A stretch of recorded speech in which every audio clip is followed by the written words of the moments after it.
சட்டம் தெரிஞ்சவனுக்கு பார்த்தீங்கன்னா அவனுக்கு லா தெரியாம அவன் பயந்துக்கவே மாட்டான்பாங்க. நமக்கு எதுவுமே தெரியாமல் இருக்கிறதுனால எல்லாத்துக்கும் பயப்பட்டுட்டு இருக்கோம். ஸ்கூல்லையே இது இன்ட்ரடியூஸ் பண்ணால் எல்லோரும் சட்டம் தெரிஞ்சுக்கிட்டா குற்றங்கள் குறையுங்கிறது நான் நம்புறேன். ஏன்னா அவனுக்கு எது பண்ணணும் எது பண்ணக்கூடாது, எது சரியாக பண்ணணும் எது தப்பாக பண்ணக்கூடாதுன்னு தெரிஞ்சுப்பான். அதனால அது சட்டம் வந்து ஸ்கூல்லையே இன்ட்ரடியூஸ் பண்ணால் ரொம்ப நல்லதுங்கிறது இயக்குனர் சொல்லியிருக்கிறாரு. அதை நம்புகிறேன். நானும் அது கரெக்டாக ஒத்துக்கிறேன். So working experience with director Vijayasri, இந்த படத்தோட எதிர்பார்ப்பு ஃபர்ஸ்ட் டீசர்லே அதிகமாச்சு. அதுல உங்களுக்கு டைலாகே கிடையாது, விஷுவலா தான் காமிச்சாங்க. இப்போ இந்த படம் முடிஞ்சிடுச்சு. ஸோ இந்த டிராவல் நீங்க எப்படி பாக்குறீங்க? ரொம்ப நல்லா தான் பார்க்குறேன். ஐ எம் ஸோ ப்ரவுட். நம்ம இந்த படம் இந்த களம் நான் தேர்ந்தெடுத்திருக்கேங்கிறது எனக்கு ரொம்ப பெருமையாக இருக்குது. இது எப்படியே டிஜிட்டல் விஷயங்கிறத கரெக்டாக அவர் யூஸ் பண்ணுறாருங்கிறதா. பாலு மகேந்திரா சார் எப்போவுமே சொல்வார் ஒரு டைமில், நாடகங்களுக்கும் சினிமாவுக்கு இருக்கிற வித்தியாசம் என்னென்னா, நாடகம் வெறும் டைலாக் ஓரியன்டாக இருந்து பகிர்ந்து அதுவும் பெரிய லெவலில் ஹிட்டாக இருக்குது. அதுக்கப்புறம் ஃபிலிம்ஸ் வரும்போது விஷுவலி எப்படி சொல்கிறீங்க நீங்கங்கிறதா ரொம்ப முக்கியம். எத்தனையோ விஷயங்கள் டைலாகோடவும் கன்வின்ஸ் பண்ணலாம், வித்தவுட் டைலாகும் கன்வின்ஸ் பண்ணலாங்கிறது நிறைய படங்கள் உதாரணத்துக்கு சொல்லலாம். அந்த மாதிரி இயக்குனர் விஜயஸ்ரீ அவர்கள் இந்த படத்தை எப்படி விஷுவலாக கொடுக்க முடியுங்கிறத கொடுத்துருக்கிறார். அதுதான் எனக்கு ரொம்ப பிடிச்ச விஷயமா இருக்குது. அவர்கிட்ட பலமே அதுதான். சார், இன்னைக்கு வந்து ஓடிடி பிளாட்ஃபார்ம்ஸ் வந்து சினிமாவுக்கும் ரசிகர்களுக்கும் ஒரு முக்கிய பங்கு வகிக்கு. இந்த ஓடிடி வந்து இன்னும் ஏர்லியரா வந்திருக்கலாம்னு நீங்க நினைக்கிறீங்களா, இல்ல தியேட்டர் எக்ஸ்பீரியன்ஸ் தான் பெஸ்ட்னு நினைக்கிறீங்க? எனிடே தியேட்டர் எக்ஸ்பீரியன்ஸ் தான் பெஸ்ட், அதில் டவுட் இல்லை. பட் ஓடிடிக்கு இப்போ ஆஃப்டர் கொரோனா வந்து எல்லாரும் அடாப்ட் ஆகிட்டு இருக்காங்கிறது கரெக்ட். ஒரே ஒரு விஷயம், ஃபிலிம் மேக்கர்ஸ் கிட்ட ஓடிடி பிளாட்ஃபார்முக்குன்னு படம் பண்ணுறதுல எனக்கு அவ்வளோ உடன்பாடு இல்லை. ஏன்னா அதுக்கு சரியாக இப்போ ஓடிடி பிளாட்ஃபார்ம்லேயே தியேட்டரில் ரிலீஸ் பண்ணுங்கள், அதுக்கப்புறம் தான் ஓடிடின்றாங்க. அதுதான் முக்கியமாக இருக்குது. படம் வந்து தியேட்டருக்காக எடுக்கணும், அது ஓடிடியில் ரிலீஸ் பண்ணலாம், அவ்வளோதான். Otherwise theatre experience is the best experience in the world. நான் எப்போவுமே அதுதான் சொல்லுவேன். இப்போ நீங்கள் 80s பாப்புலரான ஹீரோ, இப்போ இந்த 80s artist screen space share பண்ணணும்னா நீங்கள் யார் கூட பண்ணணும்னு நினைக்கிறீங்க? என்னோட தயாரிப்பாளரும் இயக்குனரும் யார் சொன்னாலும் நான் ஷேர் பண்ணிக்கிறேன். ஏன்னா எல்லாரும் என்னோட சக நடிகர் நடிகைகள். ஸோ தொடர்ந்து எந்த மாதிரி கேரக்டர்ஸ் இருந்தால் பண்ணலான்னு நீங்கள் நினைக்கிறீங்க? உங்கள் மைண்டில் இருக்கு, உங்களை அப்ரோச் பண்ணணும்னு நினைக்கிற டைரக்டர்ஸ்க்கு வந்து அது ஹெல்ப்ஃபுல்லாக இன்ஸ்பயர் பண்ணணும். என்ன இன்ஸ்பயர் பண்ணணும், இன்ஸ்பயர் பண்ணால் நான் ஒத்துக்கிறேன். இப்போ அப்பார்ட் ஃப்ரம் இண்டஸ்ட்ரி, ஆடியன்ஸோட மைண்ட் செட் இப்போ சேஞ்ச் ஆயிடுச்சு. சோஷியல் மீடியா வந்து ஒரு ஷார்ட் பீரியட்ல வந்து ஒரு இம்பாக்ட் இருக்குன்னு சொல்றாங்க. ஆனா அதே சில ப்ரொடியூசர்ஸ் என்ன சொல்றாங்க, நம்பர் ஆஃப் வியூஸோ நம்பர் ஆஃப் ஹிட்ஸோன்றது வந்து அது டிக்கெட்டா கன்வர்ஷன் ஆகல. சோஷியல் மீடியாவோட இம்பாக்ட் பெருசா இருக்கு, ஆனா அது வந்து டிக்கெட்டா கன்வர்ஷன் ஆகலன்றதும் ஒரு சாரார் சொல்றாங்க. ஸோ இந்த சோஷியல் மீடியாவோட வளர்ச்சியை நீங்க எப்படி பாக்குறீங்க? காலத்தின் கட்டாயம், எல்லாமே நம்ம அனுசரித்து அப்டேட் ஆகித்தான் போகணும், அவ்வளோதான். இது டிக்கெட்டாக கன்வெர்ட் ஆயிருக்கு இல்லையாங்கிறது பற்றி எனக்கு அவ்வளோ டீட்டெயிலாக தெரியாது. பட் பொதுவாக ஆடியன்ஸு படத்தோட ட்ரெய்லர் பார்த்து தான் முடிவு பண்ணுவாங்கங்கிறது எனக்கு ஒரு நம்பிக்கை இருக்குது. அது ட்ரெய்லர் அவங்களுக்கு ட்ரெய்லர் வந்த அன்றைக்கே அவங்க பொதுவாக டிசைட் பண்ணுவாங்கன்னு நினைக்கிறேன். இந்த படம் நல்லா இருக்கும், நல்லா இல்லை, போய் பார்க்கலாம், இல்லை ரெண்டாவது நாள் பார்க்கலாம், இல்லை ரிப்போர்ட் கேட்டு பார்க்கலாங்கிறது ஃபீல் பண்ணுவாங்கன்னு நான் நினைக்கிறேன். சார், இன்னைக்கு வந்து பொதுவாக வந்து திரைப்படங்கள்ல வந்து பேக்ட்ராப்ல வந்து பழைய படங்களோட போஸ்டர்ஸ் காமிப்பாங்க அந்த சீனுக்கு ஏற்ற மாதிரி. ஆனால் இன்னைக்கு தேட்டர்ல பழைய படத்தோட பேனர்ஸ் தான் நிறைய இருக்கு. ஸோ இந்த ரீரிலீஸ்ன்றது ஒரு ட்ரெண்ட் ஆயிடுச்சு. இதை நீங்க எப்படி பாக்குறீங்க? அது நிறைய படம் சக்சஸும் ஆயிருக்கு. வரவேற்கணும்ல, கமர்ஷியல் தானே சினிமா. சக்சஸ் பணம் சம்பாதிக்கணுங்கிறது தானே உண்மையான விஷயம். மக்களை என்டர்டெயின் பண்ணி பணம் சம்பாதிக்கிறதா இருந்தால் அது ரொம்ப நல்லா வரவேற்க விஷயம் தான். அதில் வந்து ஐ எம் ஸோ ட்ரெண்டு. ஸோ இப்போ நீங்க தியேட்டர்ல போய் பார்க்கணும்னு நினைக்கிற 3 படங்கள், உங்க படங்களோ இல்லை மற்ற படங்களோ? 1000ல் ஒருவன் நிச்சயமா பார்க்கணும்னு சொல்றேன், வாத்தியார் படம், அதில் எந்த டவுட்டே இல்லை. அதுக்கப்புறம் பாஷா பார்க்கணும்னு ஆசைப்படுவேன், நாயகன் படம் பார்க்கணும்னு ஆசைப்படுவேன், தியேட்டரில் போய் பார்க்கணும். சார், இன்னைக்கு இருக்கிற சிச்சுவேஷன்ல ஒரு 2 படம் இல்லை 3 படம் ஜெயிச்சா அடுத்த இலக்கு சிஎம் தான் அப்படின்ற ஒரு மைண்ட் செட்டு பொதுவாகவே இருக்கு. அப்படி இருக்கும்போது பல வெளிவிழா படங்கள், பல 100 நாள் கொடுத்த மோகன் ஏன் சைலண்டா இருக்காரு?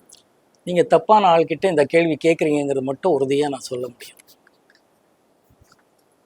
ஒரு ஹீரோவா நீங்க கற்றது என்ன, பெற்றது என்ன? எப்பவுமே மனிதனா இருக்கணுங்கிறது ஆசைப்பட்டா தான் எல்லாமே நிரந்தரம் நான் நினைக்கிறேன். பெற்றது மக்களோட ஆதரவும் அன்பும் இறைவனோட ஆசீர்வாதமும் எல்லாமே பெற்றிருக்கேன். இன்னைக்கு இருக்கிற ஹீரோஸ் வந்து நெகட்டிவ் ஷேட் பண்ணா ஆடியன்ஸ் ரொம்ப ரசிக்கிறாங்கன்ற மாதிரி ஒரு பரவலான ஒரு விஷயங்கள் இருக்கு. அது போல உங்களுக்கு அந்த எண்ணம் இருக்கா? நான் அந்த டைம்லேயே நெகட்டிவ் ஷேட்ஸ் படம் பண்ணியிருக்கேனே. அதனால கதைக்கு என்ன தேவையோ, இயக்குனர் என்ன ஃபீல் பண்ணுறாங்களோ அதில் இருக்கிறது தான் என்னோட எப்பவுமே உடன்பாடு. கூட்டணியாக ஜெயிக்கணுங்கிறது தான் என்னோட உடன்பாடு. ஸோ இன்ட்ரெஸ்டிங்காக சொல்லணும், ஆடியன்ஸை என்கேஜ் பண்ணணும், அவங்க எமோஷ்னலாக கனெக்ட் பண்ணணும். அது பண்ணால் படங்கள் ஜெயிக்குங்கிறது நான் நம்புகிறேன். எந்த மாதிரியான விஷயத்த மறக்கணும்னு நினைக்கிறீங்க? எல்லாமே மறக்கணும். மனுஷனுக்கு பெஸ்ட் கிஃப்ட் மறக்கிறது தானே. எல்லாமே தலையில் இருந்தால் நிம்மதியாக இருக்க முடியுமா? தூக்கம்ங்கிறத இறைவன் அதுதானே கொடுத்துருக்கான் நமக்கு. அது அந்த எதுவுமே நிரந்தரம் இல்லையே. ஸோ அந்தந்த நேரத்துக்கு அதை என்ஜாய் பண்ணணும், அதை எக்ஸ்பீரியன்ஸ் பண்ணிட்டு போயிட்டுருக்கணும். எவ்ரி திங் இஸ் அன் எக்ஸ்பீரியன்ஸுங்கிறது தான் நான் நினைக்கிறேன். So every thing is sir 80s காலகட்டத்தில் ரஜினி சார் கமல் சாருக்கு செம்ம டஃப் கொடுத்தீங்க. அவங்களுக்கு நீங்க போட்டியா அப்படின்னு ஒரு நியூஸ் பரவலா வந்த போது அதை நீங்க எப்படி எடுத்துக்கிட்டீங்க? நீங்களே சொல்லிட்டீங்களே, அது ஒரு நியூஸ்ன்னுட்டு. நம்ம யாருக்கு எப்பவுமே போட்டியே கிடையாது. நான் இண்டஸ்ட்ரிக்கு வரும்போது ரஜினி சார் மிகப்பெரிய சூப்பர் ஸ்டார், கமல் சார் அப்போவே ஒரு உலக நாயகன். நான் அவரோட படங்களில் காலேஜ் தான் நாங்கள் எல்லாம் பெங்களூரில் போய் பார்த்துருக்கோம். 3 முடிச்சு ஆகட்டும், சொம்மு கிருதி சொல்ல கிருதின்னு ஒரு நம்ம கமல் சார் டியூல் ரோல் பண்ணியிருப்பார். அது தமிழில் கூட அப்புறமா டப்பா இங்கே இரு நிலவர்கள் வந்துச்சு. முள்ளு மலரும் ஆகட்டும், நிறைய படங்கள் காலேஜ்லேயே அவர் படங்கள் பார்த்து வளர்ந்தவங்க நாங்கள். வந்து சினிமா நடிகனாக ஆசீர்வாதம் இருக்குது, மக்கள் ஆதரவு கிடச்சிது, நல்ல படங்கள் பண்ணுறதுக்கு வாய்ப்பு கிடச்சிது, வெற்றி அடைஞ்சது. தவிர நம்ம யாருக்கும் யாருமே போட்டியே கிடையாதுங்க. அவங்கவுங்க ஸ்பேஸ் இருக்கும், அதுலேயே அவங்கவுங்க எவ்வளோ சாதனை பண்ண முடியுமாங்கிறது மட்டும். தவிர ரஜினி சார் கமல் சார் என்றைக்குமே ரஜினி சார் கமல் சார் தான். நம்ம யாருக்கும் அப்போ இல்லை, எப்பவுமே யாருக்குமே யாரும் போட்டி இல்லை. சார் கோகிலா மோகன், ஹரா மோகன், இந்த டிரான்சிஷன் எப்படி பார்க்குறீங்க? அது ஒரு எக்ஸ்ட்ராடினரி அனுபவம் தான் ரெண்டுமே. ஏன்னா கோகிலா மோகனுங்கிற படம் வந்து கோகிலா வந்து பாலு மகேந்திரா சார் என்னை அறிமுகப்படுத்தினாருங்க. லெஜெண்டரி கமல் சாரும் கிரேட் ஷோபா மேடம், ரோஜாரமணி அவர்களோட நான் நடித்தேன். That was a fantastic experience. எல்லாமே புதுசாக இருக்கும். ஒன்று அப்போ எல்லாமே புதுசாக பார்க்குற ஒரு வயசு, எல்லாமே தெரிஞ்சுக்கணுங்கிற வயசு எல்லாமே இருந்துச்சு. இப்போ ஹரால வந்து தெரிஞ்சுக்கினதை எப்படி கரெக்ட் பண்ணலாங்கிறது டைரக்டர் சொல்லும் போதே என்னன்னு தெரிஞ்சுக்கிட்டோம்னு ஆசை. மற்றவங்க எப்படி எல்லாமே இருக்குது. அப்போ என்னன்னா என்ன சொல்கிறாங்க, என்ன கேட்கணும், இப்படி பண்ணால் அப்படின்றது இருக்கும். அதுதான் எக்ஸ்பீரியன்ஸு. ரெண்டுமே எக்ஸ்ட்ராடினரி எக்ஸ்பீரியன்ஸ். பாலு மகேந்திரா சாருக்கு எப்போவுமே நன்றி, கமல் சாருக்கும், அந்த கூட்டணி ஷோபா மேடம், அப்புறமா நம்ம ரோஜா அவங்களுக்கும், அந்த தயாரிப்பாளர் ஃபெர்னாண்டோ அவர்களுக்கும், இந்த மோக்ஷம் தியேட்டர்னு இங்கே முதல்ல இருந்துச்சு கீழ்பாக்கில், அதோட ஓனர் தான் கோகிலாவோட ப்ரொடியூசர்ஸ். ஸோ இவங்க எல்லாருக்குமே நன்றி கடன் பட்டிருக்கேங்கிறது தான் உண்மையான விஷயம். கோகிலால செலக்ட் ஆன அந்த மூமெண்ட் எப்படி பார்த்தீங்க? பாலுமேந்திரா ஓகே சொன்னது, அதில் நடுவில் வந்து ஃப்ரேம் வைக்கும்போது நீங்களும் கமல் சார் ஒரே மாதிரி இருக்கீங்கன்றதுனால கமல் சாருக்கு கண்ணாடி போட்டதாகவும் உங்களுக்கு தாடி வச்சதாகவும் ஒரு செய்தி இருக்கு. அந்த மூமெண்ட் எப்படி பார்க்குறீங்க? ரொம்ப இன்வெஸ்ட் பண்ணியிருக்கீங்கன்னு தெரியுது. பட் இருந்தாலும் இந்த உண்மை ரொம்ப எக்ஸைட்டிங் மூமெண்ட். அது நம்ம வந்து நடிக்கணும்னு ஆசைப்பட்டு நான் இண்டஸ்ட்ரிக்கு வரல. வேலைகளுக்கு பொதுவாக அந்த டைமில் பிஎஸ்சி முடிச்சதுக்கப்புறம் வேலைகள் தேடிட்டு இருக்கும்போது இருந்தால் ஒரு அவகாசம் என்னன்னா என்டர்டெயின்மெண்ட்டானா இப்போ ட்ராமா ட்ரூப், பெனக்கான ஒரு ட்ராமா ட்ரூப்பு, பிவி காரந்தும் லெஜெண்டரி மேன் இங்கே கூத்துப்பட்டுற மாதிரி அப்போது அது பொதுவாக இருந்துச்சு. ஆர்ட் ஃபிலிம்ஸு எக்ஸ்பெரிமெண்ட் ட்ராமா பண்ணுற ட்ரூப்பில் என்னை வந்து கூப்பிட்டாரு. எது கூப்பிடுறாங்கன்னே தெரியல. பட் சமம் they felt I am a talented, என்கிட்ட இருக்குங்கிறதுனால டேலண்ட் இருக்குது, அது எப்படியாவது பண்ணணும். அப்போது அவரோட ட்ராமா ட்ரூப்பில் போய் ஒரு ட்ராமா பண்ணேன். பல ட்ராமாங்கள் ஆக்ட் பண்ணியிருக்கேன். பட் ஒரு ட்ராமாவில் பிவி காரந்த் சாரும் ஜெயஸ்ரீ அம்மாவும் நானும் நடித்தேன். அது வந்து லங்கேஷன் சொல்லி, அப்போது ரொம்ப இங்கே ஜெயகாந்தன் சார் மாதிரி அங்கே மிகப்பெரிய ரைட்டர், அவரோட ட்ராமா அது, அவரோட எழுத்தில் அது பாம்பேயில் மிகப்பெரிய பேர் வாங்கி கொடுத்தது. அங்கே இருந்த பாலு மகேந்திரா சாரோட அசோசியேட்டுன்னு நம்ம ட்ரூப்பில் ஒருத்தர் இருக்கிறாருன்னு அது வரைக்கும் எங்களுக்கு தெரியாது.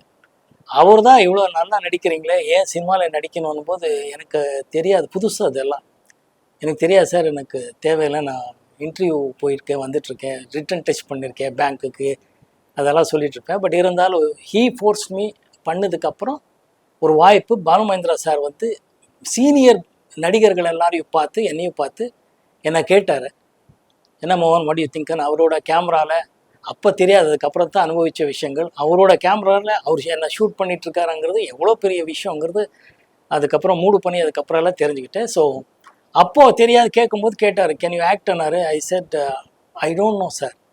தென் ஐ செட் இல்லை இல்லை யூ வில் பி எ கிரேட்னு சொல்லி அசோசியேட் கிட்ட சொல்லி இவர் தான் நம்ம அந்த கேரக்டர் பண்ணுறாருன்னு மிக சிறப்பாக நடிக்க வச்சார். அது அது ஒரு எக்ஸ்ட்ரானரி அனுபவம் தான். ஏன்னா பாலு மகேந்திரா சார் அவர் சொல்லி கொடுக்குற விதம் எல்லாம் நமக்கு மற்ற டைரக்டர்கிட்ட ஒர்க் பண்ணும்போது எவ்வளோ வித்தியாசமாக இருக்குங்கிறது அப்புறமா தான் தெரிஞ்சுக்க முடிஞ்சுது. Every cinema every day is an experience மாதிரி. I am so blessed, God is so kind to மீங்கிறது தான் நான் நினைக்கிறேன். அதனால் பாலு மகேந்திரா சார்கிட்ட ஒர்க் பண்ண அதுவும் இப்போ ஹரா ஒர்க் பண்ணிட்டு இருக்கிற விதமும் இதுதான் மேஜர் டிஃப்ரென்ஸ் நான் ஃபீல் பண்ணுறேன். Sir Balu Mahendra sir first frame வைக்கும்போது வியூ ஃபைண்டரில் உங்களை பார்த்துட்டு mark my words this boy will be rock அப்படின்ற மாதிரி சொன்னதா அந்த படத்தில் ஒர்க் பண்ண ஒரு டெக்னீஷியன் சொன்னார். அது நீங்க கேட்கும் போது அது எந்த அளவுக்கு நம்புறீங்க? எனக்கு எல்லாமே புதுசா இருக்க தவிர நான் நம்பி, ஏன்னா I never thought that I be an actor. In fact இன்னைக்கு ஒரு உண்மையை சொல்றேன். கோகிலா படத்துல நான் சிண்டிகேட் பேங்க் எம்ப்ளாய். நான் அதுக்கு முன்னாடி சிண்டிகேட் பேங்க்ல எல்லாம் போய் ரிட்டன் டெஸ்ட் எல்லாம் பண்ணி பாஸ் பண்ணியிருந்தேன். அதுக்கப்புறம் இந்த படம் வந்துச்சு, ஆஃபர் வந்தது, நான் நடிச்சிட்டேன், படமும் ஹிட் ஆயிடுச்சு. ஆனால் அதுக்கப்புறம் எனக்கு வந்து வேலைக்கு ஆஃபர் வந்துச்சு. அப்போ ஒரு 2-3 படம் கமிட் ஆகிருந்தேன். நேராக போய் அங்கே பேங்க்கில் போய் ரிக்வெஸ்ட் பண்ணேன், sir I don't know sir, சமம் I become an actor but I want to work in the bank, that's why பண்ணேன். நீங்கள் லாஸ் ஆஃப் பேல எனக்கு லீவ் கொடுக்குறதா இருந்தால் அந்த இருக்கிற 2-3 படங்கள் முடிச்சிட்டேன் sir, but I would like to work in this பேங்க்னு சொன்னேன். They were very kind enough, God was very kind. அவர் லாஸ் ஆஃப் பேல கொடுத்தாரு. பட் அது கண்டினியூஸாக லாஸ் ஆஃப் பேலே போய் வேலை ரிசைன் பண்ண வேண்டிய ஒரு சூழ்நிலை வந்தேன். ஸோ ஐ நெவர் தாட் நான் வந்து I will become an actor, I want to become an ஆக்டருங்கிறதெல்லாம் இல்லை.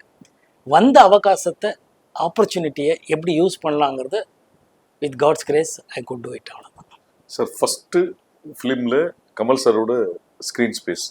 ஸோ கமல் சார் நீங்கள் சொன்னீங்க ஆல்ரெடி அவர் பெரிய ஆர்டிஸ்ட் அப்படின் போது நீங்கள் ஒரு காலகட்டத்தில் 20 மணி நேரம் மேலே ஒர்க் பண்ணியிருக்கீங்க.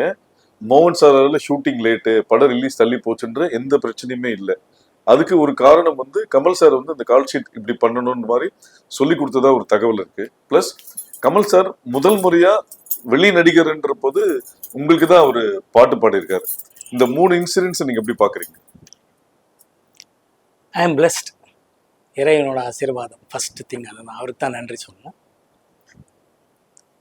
இது ஒரு நிகழ்ச்சி என்னன்னே தெரியல. ஏன்னா பாலு மகேந்திரா சார் கோகிலா படம் ஃபஸ்ட்டு ஸ்கெட்யூல் கூப்பிட்டாங்க, 3-4 நாள் நடித்தேன். அதுக்கப்புறம் வந்து நான் என்னோடய ட்ராமா ஃப்ரெண்ட்ஸ் ட்ரூப்பில் இருக்கும்போது அந்த ட்ராமா ஃப்ரெண்ட்ஸு கேங்கே ஒரு சினிமா எடுக்கிறாங்க. எப்படி நீ நடிகர் ஆகிட்டியா வாடான்னாங்க. நானும் போயிட்டேன். காராப்பூர் ஃபாரஸ்ட்டு, மைசூர்லேருந்து உள்ளே ஒரு கொஞ்சம் டிஸ்டன்ஸில் இருக்கிற ஃபாரஸ்ட் ஏரியா. ஷூட்டிங்கில் இருக்கேன், நமக்கு தெரியவே தெரியாது. இங்கே பார்த்தா பாலு மகேந்திரா சார் கோகிலாவுக்கு 2வது ஸ்கெட்யூல் பெங்களூர் வந்திருக்கிறாரு. லெஜெண்டரி கமல் சார், ஷோபா, ரோஜா ரமணி இவங்களெல்லாம் நடிச்சிட்ருக்காங்க. என்ன கேட்டிருக்காங்க. வீட்டுக்கு அப்போல்லாம் லேண்ட்லைன் ஃபோன் பண்ணி கேட்டிருக்காங்க. எங்கள் அப்பா வழக்கம் போல் அவன் இங்கேயும் ஏதோ ஷூட்டிங் போனானேன்னதும் இவங்க டென்ஷன் ஆகிட்டாங்க. எந்த ஷூட்டிங் போகிறா, இப்போ இது நம்ம படம் வந்தபோது அப்போவே கமல் சார் வந்து ரொம்ப பிஸியான ஆக்டர். அவங்க ஷூட்டிங்னால 400-500 பேர் மேலே வந்துடுவாங்க. அங்கெல்லாம் கப்பன் பார்க்லலாம் பார்த்து நம்மளே ரசிச்சுக்கோ மகிழ்ந்து பார்த்துருக்கோம். ஸோ அவரோட டேட் அவ்வளோ இம்பார்ட்டண்ட்டு, நமக்கு தெரியாது. நாம் வந்து காராப்பூர் ஃபாரஸ்ட்டில் ஃப்ரெண்ட்ஸோட படம் ஷூட்டிங்கில் இருக்கேன். அப்புறமா ஒரு டெலிகிராம் எல்லாம் கொடுத்து, அப்போது டெலிகிராம் கொடுத்து என்னை வர வைச்சாங்க. 3 நாள் ஆயிடுச்சு. அதுக்குள்ளே அன்றைக்கி ஈவினிங்கு கமல் சார் வந்து 3-4 நாள் ஆயிடுச்சின்னு நினைக்கிறேன். கமல் சார் வந்து சென்னைக்கு திருப்பி வரணும். அன்றைக்கி ஈவினிங் போகிற பாலு மகேந்திரா சார் ரொம்ப கோவத்தில் இருந்தார். அசோசியேட் டைரக்டர், ஏன் இப்படி பண்ணிட்டீங்க அப்படி இப்படின்னாரு. எனக்கு என்ன தெரியும், I don't know sir what is திஸ்ன்ற. இல்லையா எப்படியானா ரொம்ப கஷ்டமான விஷயம். அத்தனை பேர் இருக்கிறாங்க, என்னோட பொசிஷன்ஸ் எடுக்காமல் விட்டுருக்காங்க. பட் என்னோட காம்பினேஷன்ஸ் பிகாஸ் நான் இல்லை. ஏன்னா நான் ரொம்ப இல்லை சார், அந்த அந்த டேரக்டர் இன்னொரு டேரக்டர் பேர் சொல்லி அவர் கூப்பிட்டார் சார், நான் அங்கே போயிட்டேன் சார். என்ன எப்படிடா நீ போகலான்றார். இல்லை சார் எனக்கு தெரியாதுன்னு. அப்போ தான் கமல் சார் வந்து கூப்பிட்டு, ஏன் நல்லா நடிக்க எல்லாம் கரெக்டு, இந்த படம் வந்து இப்போ ஷூட்டிங் இருக்கேன்னு. இல்லை sir they didn't tell me. அவர் எப்படிடா சொல்லுவார், நீ தானே கேட்கணும். இன்னிலேருந்து இப்போ மார்க் மை வேர்ட், டைரி வச்சுக்கோ, எப்பப்போ யார் யார் கூப்பிடுவாங்க, எத்தனை நாள் வேணும்னு நீயும் கேட்கணும். அவங்க சொல்கிறாங்க இல்லைங்கிறது கூட நீ கேட்கணும், கேட்டு தெரிஞ்சுக்கணும்.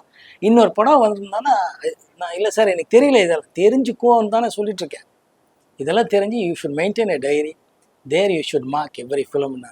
ஸோ முதல் படமே கால்ஷீட் கிளாஷ்ன்றது அப்போது நான் உணர்ந்தேன். அதுக்கப்புறம் எந்த படத்துக்கும் நான் கால்ஷீட் கிளாஷ் பண்ணதே இல்லை. என்னால் ஒரு மணி நேரமும் 1/2 மணி நேரமும் லேட் ஆனதே இல்லை. அது ரொம்ப முக்கியமான காரணம். கமல் சார் அன்னைக்கு சொன்னது. நான் நான் வளர்ந்த அந்த ட்ராமா ட்ரூப் ஒரு பெனகான்ட்டு இருக்கு. அது வந்து பிவி காரந்தன் சொல்லி ஒரு எக்ஸ்ட்ராடினரி மனிதர், extraordinary legendary director, music director, எல்லாமே அவர் ஹிந்துஸ்தானின் மியூசிக் எல்லாம் அவரோட ட்ராமாஸ் எல்லாம் அவ்வளோ பெரிய இன்டர்நேஷ்னல் பாப்புலர். அங்கே என்னன்னா எல்லாரும் இப்போ இந்த கூத்துப்பற்ற என்ன சொல்வோம், அப்போவே எல்லாரும் எல்லா வேலை பார்க்கணும், யாராலையும் எதுவுமே லேட் ஆகக்கூடாது, வரக்கூடாதுங்கிறது ஒன்று. அந்த ஸ்கூல்லையே வளர்ந்ததுனால அதெல்லாம் ஹெல்ப் ஆனதுனால இது வரைக்கும் அதை மெயின்டைன் பண்ணிட்டு இருக்கேன். அந்த சாங் பொன்மானை தேடுது, ஐ எம் பிளஸ்ட், அவ்வளோதான். எதுக்காக என்ன எனக்கு அவர் பாடினாரான்னு எனக்கு தெரியாது. பாடினது ரொம்ப மகிழ்ச்சியாக இருந்துச்சு. ஷூட்டிங் பண்ணும்போதெல்லாம் ரொம்ப என்ஜாய் பண்ணியிருக்கோம். ஐ திங்க் வாய்னிஷ் செட்டில் தான் ஷூட் பண்ணோன்னு நினைக்கிறேன். ப்ரொடியூசர் ஃபிலிம் கோ கம்பெனிக்கு அது, அவருக்கும் டைரக்டருக்கும் சக நடிகரும் நன்றி சொல்லணும். சார் பொதுவாக முன்னாடி வந்து மக்கள் வந்து அரசியல்வாதிகளை ஹீரோவை பார்த்தாங்க, இப்போ மக்கள் ஹீரோவை அரசியல்வாதியா பார்க்குறாங்க. இதை பற்றின உங்கள் பார்வை என்ன? நான் எப்பவுமே எதுவுமே பார்த்ததில்லை. நடிக்கும் போது ஹீரோ, இல்லைன்னா சாதாரண ஒரு மனிதர், அவ்வளோதான் நான் பார்க்குறேன். என்ன நான் அப்படியே பார்க்குறேன், மற்றவங்களும் நான் பார்க்கும்போது அப்படி தான் பார்க்குறேன்.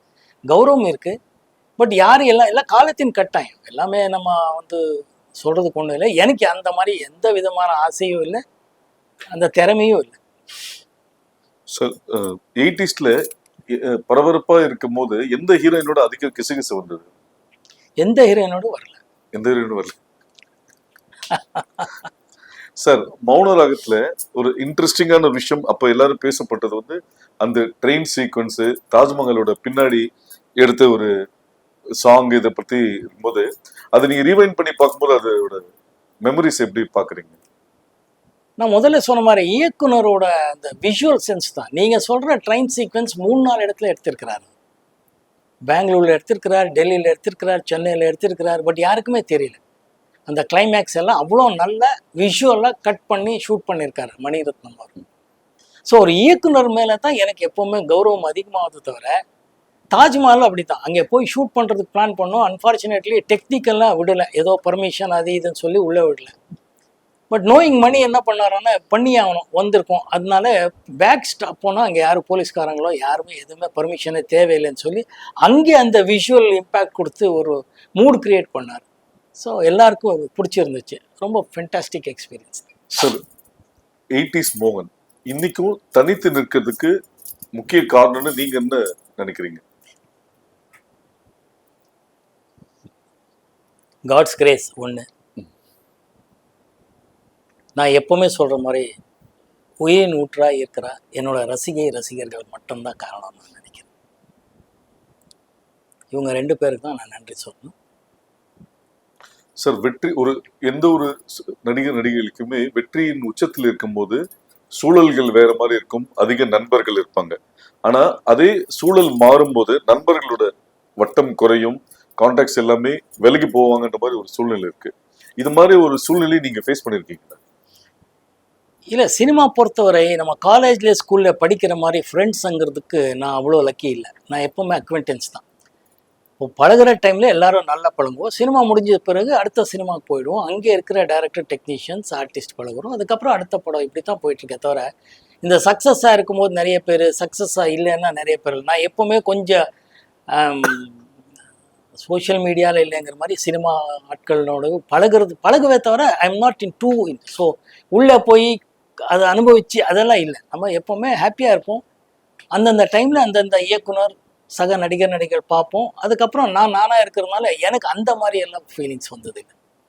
சுகாசினி மேடம் ஒரு வாட்டி சொல்லும் போது நீங்க ரொம்ப சேட்டைக்காரர், நாட்டி பாய்னு சொல்லியிருக்காங்க. அப்படியா சார்? இல்லை, நீங்கள் அவங்ககிட்ட தான் கேட்கணும். நான் என் நாட்டி பாயா இல்லை, நான் இப்படி சொல்ல முடியும், எனக்கு புரியல. சார் சினிமாவில் வெற்றி தோல்வியை நீங்க எப்படி பாக்குறீங்க? இட்ஸ் அன் எக்ஸ்பீரியன்ஸ், அவ்வளோதான். டெஃபினட்டாக வெற்றி தோல்வி மைண்டுக்கு எதுவுமே எடுத்துக்க மாட்டோம். படம் ஹிட் ஆனாலும் தேங்க் காட், படம் ஃப்ளாப் ஆனால் என்ன பண்ணணும், அடுத்தது எப்படி மிஸ் ஆச்சு, அதுக்கு என்ன கரெக்ட் பண்ணணுங்கிறது போனால் தான் நம்ம அதுலேருந்து வெளியே வர முடியும். பிகாஸ் அதர்வைஸ் எல்லோரும் அந்த டிப்ரெஷனுக்கு போயிடுவோம், இல்லைன்னா அந்த ஒரு டாப் எண்டுக்கு போய் நின்றுடுவோம். அது ரெண்டுமே எனக்கு இல்லை. சார் இப்போ இந்த பார்ட் 1 பார்ட் 2 சீசன் இருக்கு. ஸோ மோகன் சாரோட படங்கள் பார்ட் 2 பண்ணணும்னா நீங்க எந்த படத்தை சொல்லுவீங்க? தயாரிப்பாளர் வந்து யாராவது இருக்கிறதா தான் சொல்லுங்க, நிறைய கதைகள் பேசலாம், நிறைய படங்கள் இருக்கு. சார் இப்போ வந்து ஆரம்ப கட்டத்தில் கோகிலா, மூடு பண்ணி இது மாதிரில ஒரு சின்ன சின்ன விஷயங்கள், விதியில நெகட்டிவ் ஆன விஷயங்கள், எல்லா டைப் கேரக்டர்ஸும் இதுதான் பண்ணுவேன்னு இல்லாம பல்வேறு விஷயங்கள் பண்ணியிருக்கும் போது எதிர்நாயகனாகவும் 100வது நாள்ல பண்ணியிருக்கீங்க. இப்போ கோட்ல வந்து நீங்க எதிர்நாயகனாக நடிப்பதாக கூறப்படுகிறது, ஊடகங்கள் சொல்லப்படுகிறது. இந்த படத்தை செலக்ட் பண்றதுக்கு என்ன ரீசன்? இந்த படம் முடிஞ்சது ஏஜிஎஸ் பர்மிஷனோட, வெங்கட் பிரபு அவர்களோட பர்மிஷனோட இந்த படத்தை பற்றி டீட்டெயிலாக உங்களோடவே நான் பேச தயாராக இருக்கேன். இப்போ அந்த படத்தை பற்றி பேசக்கூடாது, அதனால பேச விரும்பல. ஓகே சார், அதாவது 80ஸ்ல வந்து மிகப்பெரிய ஹீரோ மோகன், 2024ல விஜய் சார் பெரிய ஹீரோ. இந்த காம்பினேஷன் எப்படி பார்க்குறீங்க? மக்களால் தேர்ந்தெடுத்த மிகப்பெரிய நடிகர் ஹீரோவாக விஜய் சார் இருக்கிறார். தளபதி விஜய் சொல்லக்கூடியவர். அவரோட நடிக்கிறதுக்கு ஒரு வாய்ப்பு வந்திருக்கு. Thanks to Venkat Prabhu, AGS. அவர் ரொம்ப அவர்கிட்டேருந்து கற்றுக்க வேண்டியது இருக்குது. ஏன்னா is a very very very deep person, very silent man. அந்த அளவுக்கு சைலண்ட்டாக இருக்கிறது கற்றுக்கணும்னு நானே ஆசைப்படுறேன். இது அவர்கிட்டயே நான் சொல்லியிருக்கேன். இதுதான் அவர்கிட்ட நான் ரொம்ப சிறப்பாக இருக்கிற ஒரு அம்சமாக நான் நினைக்கிறேன். எதுவாக இருந்தாலும் அவர் அவ்வளோ டீப்பாக சைலண்ட்டாக உட்காந்து எல்லாமே அப்சர்வ் பண்ணிட்டு இருப்பார் தவிர, அது எனக்கு ரொம்ப பிடிச்ச விஷயமா இருக்குது. ஸோ அதை அவர்கிட்ட இருந்து கற்றுக்கணும்னு ஆசைப்படுறேன். ஒரு நடிகனா எதை ரொம்ப மிஸ் பண்ணுறதா நினைக்கிறீங்க? என்ன மிஸ் பண்ணுற மாதிரி எனக்கு தெரியல. நடிப்பும் ஒரு தொழில் ரீதியாக வரும். நடிச்சுட்டு வீட்டுக்கு போகிறோம், கார் ஏறினதும் ஃபேமிலி மேன் இல்லை ஃப்ரெண்டாக ஒரு எல்லாத்தையும் பேசுவோம் தவிர பெருசாக ஃபீலிங்குங்கிறது நல்ல படம் கொடுக்கும்போதோ தோல்வி படம் கொடுக்கும்போது அந்த டைமில் தான் ஒரு எக்ஸ்பீரியன்ஸாக வரும். அதுக்கு தேங்க் காட் சொல்லி அதுக்கு அடுத்த கட்டத்துக்கு போகிறது தான் நமக்கு கரெக்டாக இருக்கும். சார், நடிகனா சில இடத்துல நம்ம தவறி இருக்கலாம், ஆனால் மனுஷனா நான் ஜெயிச்சிட்டேன்னு சொல்றதா இருந்தால் நீங்கள் எதை சொல்லுவீங்க? மனுஷனாக ஜெயிச்சிட்டுருக்கு முயற்சி பண்ணிகிட்ருக்கேன், மனுஷனாக வாழணும்னு ஆசைப்பட்டுட்ருக்கேன், அவ்வளோதான் நான் சொல்ல முடியும். தவிர ஜெயிச்சிட்டேங்கிறது இல்லை, மனுஷனாக வாழணும்னு ஆசைப்படுறேன், அதுதான் உண்மையான விஷயம். சார், இந்த காலகட்டத்தில் படம் நல்லா இருக்கா இல்லையான்றதை விட எந்த ஹீரோ ஆக்ட் பண்ணியிருக்காங்கன்ற பார்க்குறதா ஒரு விஷயங்கள், ஸ்டார் வேல்யூன்ற ஒரு விஷயங்கள் இப்போ ரொம்ப ஜாஸ்தி ஆகிட்டு இருக்கு. ஸோ அது ஒரு ஸ்டாராக நீங்கள் இதை எப்படி பார்க்குறீங்க? இல்லை, இது ஒரு உண்மை, எல்லாருக்கும் தெரிஞ்ச விஷயத்த நான் சொல்ல விரும்புகிறேன். தியாகராஜ் பாகவதர் காலத்திலேருந்து இன்னைக்கு வரைக்கும் இருக்கிற ஒரு உண்மை என்னன்னா, படம் தான் எப்பவுமே நிர்ணயிக்கப்படுது. ஒவ்வொரு வெள்ளிக்கிழமை படம் ஹிட் ஆனால் அந்த படத்தோட தயாரிப்பாளர், இயக்குனர், நடிகருக்கு ஒரு ஸ்டார் வேல்யூ. படம் ஃப்ளாப் ஆனால் அவங்க சரிவு இருக்கும்.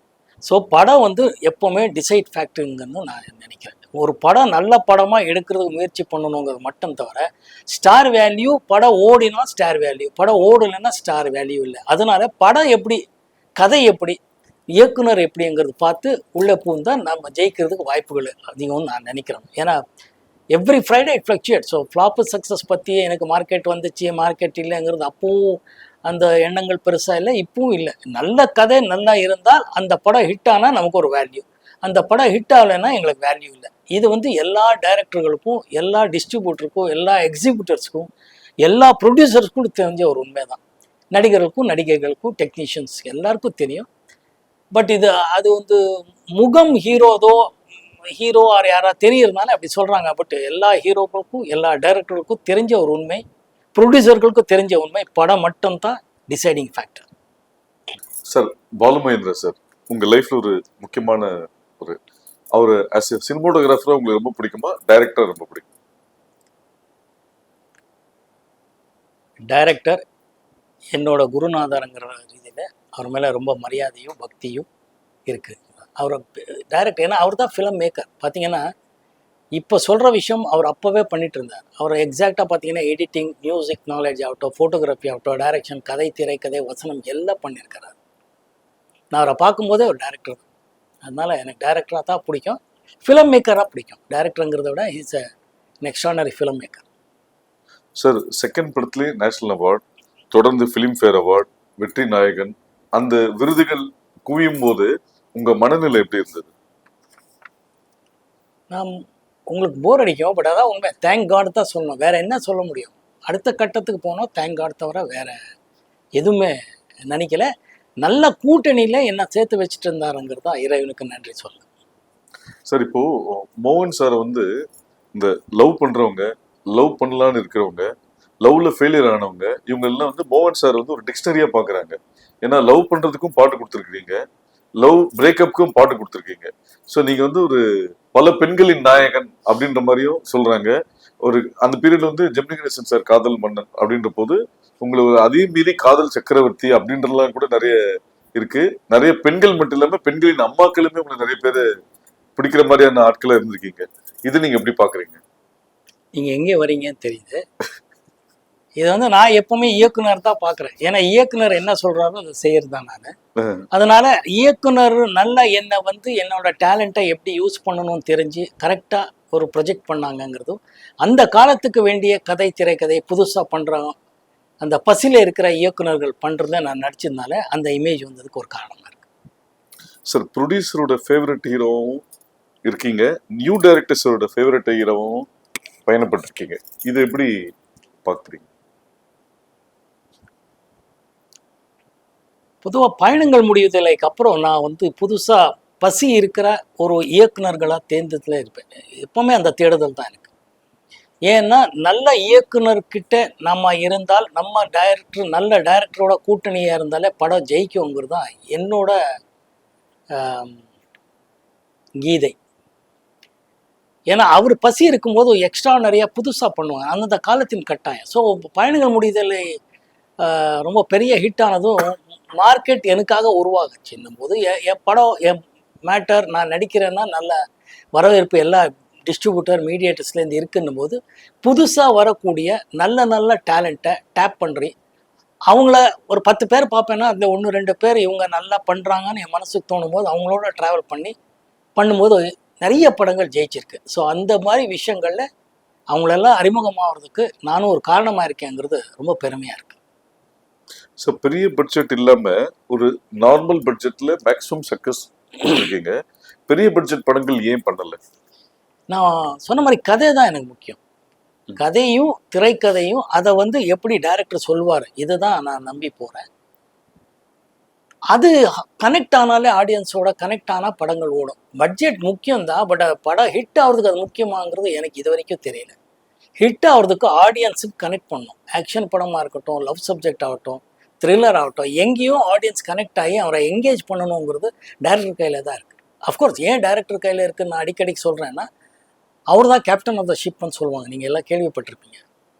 இந்த 25 கிராஃப்ட்டு, டெக்னீஷியன்ஸ், ஆர்டிஸ்ட் எல்லாருமே அவரோட பின்னாடி நிற்போம். ஷிப்பே ப்ரொடியூசர்னு சொல்லுவேன். ப்ரொடியூசரு டைரக்டர் கரெக்டாக அமையும் போது அவங்க நல்ல நல்ல டெக்னீஷியன்ஸ், நல்ல நல்ல ஆர்டிஸ்ட் போட்டு ஒரு நல்ல கதைக்கு எப்படியெல்லாம் எடுத்தால் நல்லா வரோங்கிறதுல நான் அப்படி பண்ணால் நல்லா வரோங்கிறதுல எனக்கு நம்பிக்கை இருக்குது. ஸோ பட்ஜெட்டை விட இவர் இந்த மாதிரி கூட்டணி பண்ணி யார் ஜெயிக்கிறாங்கங்கிறது தேடுதல் எனக்கு, வேற ஒன்று. ஸோ பொதுவாக சினிமாவில் உள்ளவங்களுக்கு வந்து வயசாகாதுன்னு சொல்லுவாங்க. நாம பண்ண படத்தை திருப்பி பார்க்கும்போது திருப்பி அந்த ஃபீலிங்கோட பார்க்குற அனுபவத்தை எப்படி பார்க்குறீங்க? ஏங்க, நான் என் கண்ணாடியை பார்த்தா எனக்கு எவ்வளோ வயசாக இருக்குன்னு எனக்கே தெரியுதுங்க. என்னன்னா கதையின் ஒரு நாயகன் தான். கதையில் எப்படி வருதோ, நான் அப்போவும் நான் வந்து காலேஜ் பையனாக நடிச்சிருக்கேன். அப்போது டாக்டரு, ஃபேமிலி மேனு, 2 ஒய்ஃப்க்கு புருஷனாகவும் ஒரே ஒரு ஒய்ஃப் வேணும்னு போட்டு ஒரு கொலைகாரனாகவும் ஒரு டிச் பண்ணி பண்ணும்போது கதைக்கு எப்படி வேணுமோ அந்தந்த வயசுக்கு பண்ணுறேன். அதனால தான் இப்போது ஹராங்கிறது பார்த்தீங்கன்னா நான் ஒரு ஃபேமிலி மேனாக ஒரு +2 கிட்டுக்கு அப்பாவாக நடிக்கிறேங்கிறது அந்தந்த வயசுக்கு ஏற்ற கேரக்டர்களை அப்படியே டைரக்டரோட மூவ் ஆகிட்டு கரெக்ட் ஆகும்னு நான் நம்புறேன். பட் எனக்கு வயசாயிட்டு இருக்குன்னு எனக்கும் தெரியுது. இந்த சில்வர் ஜூப்ளி ஸ்டார்ன்ற அந்தஸ்து எப்படி மெயின்டைன் பண்றீங்க? அது மீடியா கொடுத்துருக்கிற அந்தஸ்து, அதனால நான் ஓகேன்னு சொல்லிட்டு போயிட்டு இருப்பேன். அதான் மீடியா தான் எனக்கு அதெல்லாம் சொல்லியிருக்கு. மீடியாவுக்கு நன்றி சொன்னோம், மக்களுக்கு நன்றி சொன்னோம். சார், உங்க கேரியர்ல பயணங்கள் முடிவதில்லை, சரணாலயம், முன்னே நான் சந்தித்தேன், உதயகீதம், இதே கோயில், இந்த 5 படத்துல தான் நீங்க வந்து மைக் வச்சு பாடிருக்கீங்க. ஆனா ஒரு மைக் மோகன்ற ஒரு அடையாளம் ஏற்பட்ட போது, அந்த அடையாளம் வந்த போது உண்டான மகிழ்ச்சியும் தொடர்ந்து அந்த நேம் இருக்குன்றது என்னைக்காவது வருத்தப்பட்டிருக்கீங்களா? இல்ல, அது என்னன்னா, அதுக்கு வந்த அந்த ஒரு பேர் வர்றதுக்கு காரணம், என்னோட படங்கள்ல பாடல்கள் இருந்துச்சுங்கிறது தான். நல்ல பாடல்கள் அந்தந்த காலத்தின் கட்டாயம் மாதிரி டைரக்டர்கள், மியூசிக் டைரக்டர்கள் எல்லாம் சேர்ந்து கொடுத்துருக்கிறாருங்கிறது தான். அற்புதமா அந்த பயணங்கள் முடிவதில்லைங்கிற படம் வந்து சிங்கரா நடிக்கும்போது பாலசுப்ரமணியம் எஸ்பிபி சார் அவர்கள், நான் பாடினதா மோகன் பாடினதா இது என்ற அளவுக்கு கேட்டது. அதுதான் என்னோட மிகப்பெரிய அவார்டா நான் நினைக்கிறேன். அந்த கேள்வி கேட்கும்போது மக்களும் அது ஆமா அப்படின்னு இருந்துச்சு. அது பாடகனாகவும், ஒரு கேன்சர் பேஷண்ட்டாகவும், ஒரு லவர் பாயாகவும், ஒரு ட்ராஜடியாக முடிக்கிற அந்த கதையில் எனக்கு ஒரு இமேஜ் வந்துச்சு. பட் என்னன்னா, இந்த ஒரு இமேஜ் பொதுவாக என்னோட படங்களில் பாடல்கள் வெற்றி அடைஞ்சிருக்குங்கிறது உண்மையான விஷயம். அந்த பாடல்கள் வந்து ஜனங்கள் மத்தியில் நிற்கிறதுக்கு காரணம் அந்த கதையும் கதை அம்சம் தான் நான் நினைக்கிறேன். அதனால மைக் மோகனுங்கிறது அவங்க தான் அகைன் மீடியா கொடுத்துருக்கிறது. அது ஓகே, அது சந்தோஷம், அவ்வளோதான். அதில் என்ன இருக்கு. இந்த 80s ரீயூனியனை இன்னைக்கும் மெயின்டைன் பண்றீங்க, அதோட அதுக்கு காரணம் நம்ம சக நடிகைகள் தான். சுஹாசினி, லிசி, இவங்க தான் அதை கொஞ்சம் கரெக்டாக பிளான் பண்ணி, ஒரு வருஷத்துக்கு முன்னாடியே பிளான் பண்ணி இத்தனாம் தேதின்னு சொல்லி எல்லாருக்கும் கொஞ்சம் ஃப்ரீயாக இருக்கீங்களான்னு கேட்டு ஃப்ரீயாக இருங்கன்னு சொல்லி பண்ணுறாங்க. அதுக்காக அவங்க மெனக்கட்டுறாங்க. அதுக்கு ரொம்ப ஹாப்பி, அவங்களுக்கு நன்றி சொல்லணும். பிரபு சாருக்கு உங்களுக்கு உண்டான நட்பு? பிரபு சார் சிவாஜி சார் சன்னுங்கிறது அவருக்கு ஃபஸ்ட்டு அவர் மேலே இருந்த ஒரு பெரிய மரியாதை. எங்களுக்கு இண்டஸ்ட்ரியில் வரும்போது சிவாஜி சாரோட நடிக்கிறதுக்கு வாய்ப்பு வந்தது. அதுக்கப்புறம் அவர் சன் அவரோட வர்றாங்கன்னு சொல்லி சிவி ராஜேந்திரன் இயக்கத்தை தான் ஃபஸ்ட் அவர் லாட்ரி டிக்கெட்டுங்கிற படத்தில் தான் அவரோட முதலாக நான் பார்த்தது, நடித்தது. மிகப்பெரிய விஷயம். அவ்வளோ பெரிய நடிகரோட சன்னாக இருந்தாலும் எந்த விதமான ஒரு சிவாஜி சார் பையன் நான் யார் தெரியுமான்னு அவர் என்றைக்குமே சொன்னதே கிடையாது. அந்த மாதிரி பிஹேவ் பண்ணது கிடையாது. ரொம்ப சகஜமாக பழகுவார். அவ்வளோ சாப்பாடு பற்றியும் அது முதல்ல எல்லாரும் சொல்லியிருக்கிற விஷயந்தான். சார் சிவாஜி சார் வீட்டிலேருந்து சாப்பாடு வர எல்லாருக்கும் பரிமாறுறது எல்லாமே பண்ணுவார். நான் வெஜிடேரியனுங்கிறதுனால அப்போவே எனக்குன்னு சொல்லி பாதாம் கீர் வர வைக்கிறதாகட்டும், வெஜிடேரியன் சாப்பாடு எனக்காகவே வர வைப்பிச்சு கொடுப்பார். ரொம்ப மகிழ்ச்சி, ரொம்ப நல்ல மனிதர். சிவகுமார் சார் பற்றி? சிவகுமார் ஐயா பற்றி நான் என்ன சொல்கிறது, கிரேட் சோல். அன்னிலேருந்து இன்னைக்கு வரைக்கும் அப்படியே இருக்கிறார், அப்படியே பழகிட்டு இருக்கிறார். அவர்கிட்டே நிறைய கற்றுக்க வேண்டியது இருக்குது. இன் எக்ஸ்ட்ரானரி பெயிண்டர். அவர் பெயிண்டிங் எல்லாம் பார்த்தீங்கன்னா, அஃப்கோர்ஸ் நடிகராகி அவர் சாதனை பண்ணிட்டாரு, பெரிய விஷயம். ஆனால் இல்லைன்னா நடிகராகவும் இல்லாமல் ஈவன் பெயிண்டராக இருந்தாலும் இந்த அளவுக்கு அவர் பேரு புகழ் சம்பாதிச்சிருப்பாருங்கிற அளவுக்கு எக்ஸ்ட்ரானரி பெயிண்டர். அன்னிலேருந்து இன்னைக்கு வரைக்கும் சகஜமாக பழகிட்டு இருக்கிற சில மனிதர்களில் அவர் ஒருத்தர் தான். ஒரு சில பேர் தான் இருக்கிறாங்க அந்த மாதிரி. அவர் இன்றைக்கும் பார்த்தீங்கன்னா அவ்வளோ டிசிப்ளின் லைஃபு. இந்த அவர் அன்றைக்கி ஒரு காணொலியில் பார்த்தேன், புதன்கிழமை சனிக்கிழமை எண்ணெய் போட்டு குளிங்கன்னு இன்றைக்கும் சொல்லிட்டு இருக்காரு. இன்றைக்கி அது ரொம்ப ரொம்ப முக்கியமான விஷயம். பட் அவர் அது இன்றைக்கும் தைரியமாக சொல்கிறாரு. இன்றைய அரசியல் ஆகட்டும், ஃபிலாசபி ஆகட்டும், நம்ம தமிழ் கலாச்சாரத்தாகட்டும், இன்றைக்கி எல்லாருக்கிட்டையும் பேசிகிட்டு இருக்கிறாரு, மேடையில் பேசுகிறாரு. அவரோட பேடை பேச்சுக்கள் எல்லாம் அவ்வளோ நல்லாயிருக்கும். மேடை பேச்சுக்கள் எல்லாம் அவ்வளோ எக்ஸ்ட்ரானரியாக இருக்குது. அவர் ஜென்ரேஷனில் நம்ம அவரை தெரிஞ்சு வச்சுருக்கோங்கிறதுலாம் எங்களுக்கு எல்லாம் பெருமையாக இருக்குது. சார், சில்க் ஸ்மிதா வந்து ஒரு அப்பார்ட் ஃப்ரம் கிளாமர் ஒரு கைண்ட் ஹார்ட்டட் பர்சன் சொல்லுவாங்க. உங்கள் 2 பேர் கூட அந்த நட்பு? சில்க் ரொம்ப நல்ல ஹியூமன் பீயிங். ரொம்ப கஷ்டத்தை அனுபவித்து வந்திருக்கிறதுனால இண்டஸ்ட்ரிக்கு வரும்போதே அவங்க ரொம்ப பெயின் ஆகிறது தான் வந்திருப்பாங்க. ரொம்ப ஒரு டிசப்பாயிண்டட் பாவம், ரொம்ப கஷ்டப்பட்டு வந்ததுனால அவங்களுக்கு அந்த பெயின் தெரியும். எக்ஸ்ட்ரானரி ஹியூமன் பீயிங் அந்த பொண்ணு. அவங்க நடித்த கேரக்டருக்கும் அவங்களுக்கும் சம்மந்தமே இல்லை. She was very very nice lady to work with. அதை விட பழகிறதுக்கு ரொம்ப நல்லா பழகுவாங்க. பேசுகிற டோன் ஆகட்டும் எல்லாமே அவ்வளோ ஈஸியாக இருக்கும். இன்ஃபேக்ட் எனக்கு நல்லா ஞாபகம் இருக்குது, அவரும் அந்த அம்மா சில்க் ஸ்மித்தாவோட ஷூட்டிங்னாலே ஷூட்டிங் பார்க்கவே அத்தனை பேர் வருவாங்க. எக்ஸிபிட்டர்ஸ்லேருந்து டிஸ்ட்ரிபியூட்டர்லேருந்து வந்து பார்ப்பாங்க. அந்த அளவுக்கு சில்க் ஸ்மித்தானா அவ்வளோ ஒரு க்ரேஸ் இருக்கும். But she was always a very very very ரொம்ப நார்மல் ஹியூமன் பீயிங்காக தான் பழகிட்டு இருந்தாங்க. செட்டுக்கு வருவாங்க. அந்த ஒரு விஷயத்தில் we lost a great soul. எங்களுக்கெல்லாம் அந்த சோல் மிஸ் பண்ணதில் எனக்கும் கொஞ்சம் வருத்தமாக தான் இருக்குது. ஸோ சோக பாட்டுனாலே மோகன் சாரோட ரெஃபரன்ஸ் நிறைய இருக்கு. மோகனுக்கு பிடிச்ச சோக பாட்டுனா எதை ரிலேட் பண்ணுவீங்க? நான் இது பொதுவாக எல்லா இடத்துலையும் சொல்கிறது, கேட்குறவங்களுக்கு கேட்பேன் எந்த பாட்டு உங்களுக்கு பிடிச்சிருக்குன்னு. அந்த பாட்டு தான் நான் எனக்கும் பிடிச்சிருக்குன்னு சொல்லுவேன். ஏன்னா இட்ஸ் லைக் 5 ஃபிங்கர் மாதிரி, ஃபிங்கர்ஸ் எப்படிங்கிற மாதிரி தான். எல்லா பாடல்களும் அவ்வளோ நல்லா இருக்குது. அது சுச்சுவேஷனுக்கு வந்து மக்கள்கிட்ட கனெக்ட் ஆகும்போது இந்த பாட்டு தான் பெஸ்ட்டு, அந்த பாட்டு தான் இல்லை. இன்னைக்கு தேதிக்கு நீங்கள் சொல்லணுன்னா ஒரு மெலோடி சாங் எதுன்னா, நான் இன்னைக்கு சொல்கிறது மகளே என் மகளே தான் சாங் சொல்லுவேன். ஏன்னா இன்னைக்கு அது புதுசாக எல்லாருக்கும் ரீச் ஆயிருக்கு, மக்களோட ஆசீர்வாதம் கிடைச்சிருக்கு. அதனால அந்த பாட்டு இன்னைக்குன்னு சொல்லுவேன். பட் என்னைக்கும் எல்லா பாடல்களும் வெற்றி அடைகிறதுக்கு காரணம் அந்த கதை அம்சம் தான் சொல்கிறேன். இன்னைக்கு ஒரு மெலோடி சாங்னா மகளே என் மகளேங்கிறது தான் சொல்லுவேன். சார் உங்களுக்கு எஸ்பிபி சார் பல ஹிட்ஸ் கொடுத்துருக்காரு, பேரலி ஏஸ்தாஸும் ஹிட்ஸ் கொடுத்துருக்காரு. உங்களோட ஃபேவரட்னா எஸ்பிபியே ஏஸ்தாஸ் சார்? எல்லாரும் ஏன் மலேசியா வாசுதேவன் சாரும் ஹிட் கொடுத்துருக்குறாங்க, நிறைய சிங்கர்ஸ் ஹிட் சாங்ஸ் கொடுத்துருக்காங்க. அதனால தமிழ்நாட்டில் யாருக்குங்க எஸ்பிபி சார் பிடிக்காத மனிதர் யார் இருக்காங்க? அந்த மாதிரி ஒரு லெஜெண்டரி சிங்கர் இனிமேல் நான் பார்ப்பேங்கிறது எனக்கு நம்பிக்கை இல்லை. வருங்காலத்தை பற்றி சொல்கிறதுக்கு நான் ஒரு அஸ்ட்ராலஜர் கிடையாது. But full singer, any kind of song, எந்த மொழி ஆனாலும் எந்த மாதிரி சாங் ஆனாலும் எக்ஸ்ட்ராடனரியாக பாடிட்டு இருந்த ஒரே சிங்கர் எஸ்பிபி சார். நான் இதுக்கு முன்னாடியே சொல்லியிருக்கேன். நம்ம காலேஜ் ஸ்கூலில் படிக்கும்போதே we used to love SPB sir. பெங்களூர்லேயே அவர் பாடினா கன்னட பாடல்களாகட்டும் தமிழ் பாடல்களாகட்டும் வி யூஸ் டு ஹம் நம்ம காய்கா பாடிக்கிட்டே அலையும். ஏன்னா அவர் தான் இந்த கமல் சார் படத்துலலாம் சூப்பராக பாடியிருப்பார். பழைய கமல் சார் ஜெயசுதா படம் மறந்துட்டேன் படத்தோட பேர். அது வந்து தியேட்டருக்கு போய் பார்த்து வெளியில் அந்த தப்பாகவே பாடினாலும் ஜாலியாக சுற்றிட்டு அலையிற ஒரு பேர். ஏன்னா அவ்வளோ இன்ஸ்பயர் பண்ணியிருக்காரு, அவ்வளோ நம்மளோட ஐடென்டிஃபை பண்ணியிருக்காரு. நம்ம அப்படி போயிருக்கோம். அவரோட எந்த பாட்டு பாடினாலும் எந்த மொழி பாடினாலும் அவர் அந்த அவ்வளோ பர்ஃபெக்ஷனாக இருக்குங்கிறது கம்ப்ளீட் சிங்கர். ஸோ டெஃபினட்டாக எஸ்பிபி சார் இந்த லிஸ்ட்லேயே நீங்கள் சேர்க்கக்கூடாது. அதர்வைஸ் எல்லா சிங்கர்ஸும் பிடிக்கும், எல்லாரும் ரொம்ப ரொம்ப நல்லா பாடியிருக்காங்க என்னோட பாடல்கள். உங்க லைஃப்ல மறக்க முடியாத படம்னா இது வரைக்கும் பண்ணதில்ல, எந்த படம் சொல்லுவீங்க, ஏன்? மறக்க முடியாத படமேங்கிறதே இல்லையே. எல்லா படமும் ஒரு எக்ஸ்பீரியன்ஸ் தானே சொல்கிறேன். இன்னைக்கு கேட்டால் ஹராம் தான் நான் சொல்கிறேன். அது ஏன்னா அது இன்னும் ரிலீஸ் ஆகல, அது தயாராகிட்டு இருக்கு, அந்த எக்ஸைட்மெண்ட் இருக்குது. எங்கள் கூட்டணிக்கே ஒரு எக்ஸைட்மெண்ட் இருக்குது.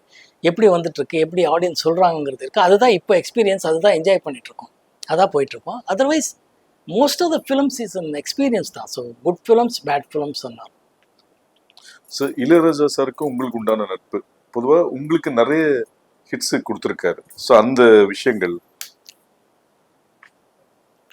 இப்போ சொன்ன மாதிரி தான், எஸ்பிபி சார் சொன்ன மாதிரி தான் இளையராஜா சார் பற்றி என்ன சொல்கிறது. அவர் அன்னைக்கிளிலேருந்து இது வரைக்கும் ஹிட் ஃபிலிம்ஸ் தான் கொடுத்துருக்காரு, ஹிட் சாங்ஸ் தான் கொடுத்துருக்கிறார். எல்லா வெற்றி படங்கள் பின்னாடி அவர் இருக்கிறாருங்கிறது உண்மைதான். ஒவ்வொரு பாடல்களும் அவர் யார் நடிக்கிறாரு இல்லைங்கிறத விட அவர் கதைக்கு எப்படி வேணும்னு போட்டு தான் எனக்கு தெரிஞ்ச உண்மைகள். அதாவது ஒரு படத்துக்கு இப்போ பயணங்கள் முடியுதுலையே நான் நடிக்கிறேங்கிறது சாருக்கு எப்படி தெரியும், நெஞ்சத்துக்கு இல்லாத நான் நடிக்கிறேங்கிறது சாருக்கு எப்படி தெரியும். அவர் எக்ஸ்ட்ராடனரியாக பாட்டு பண்ணி கொடுப்பார்.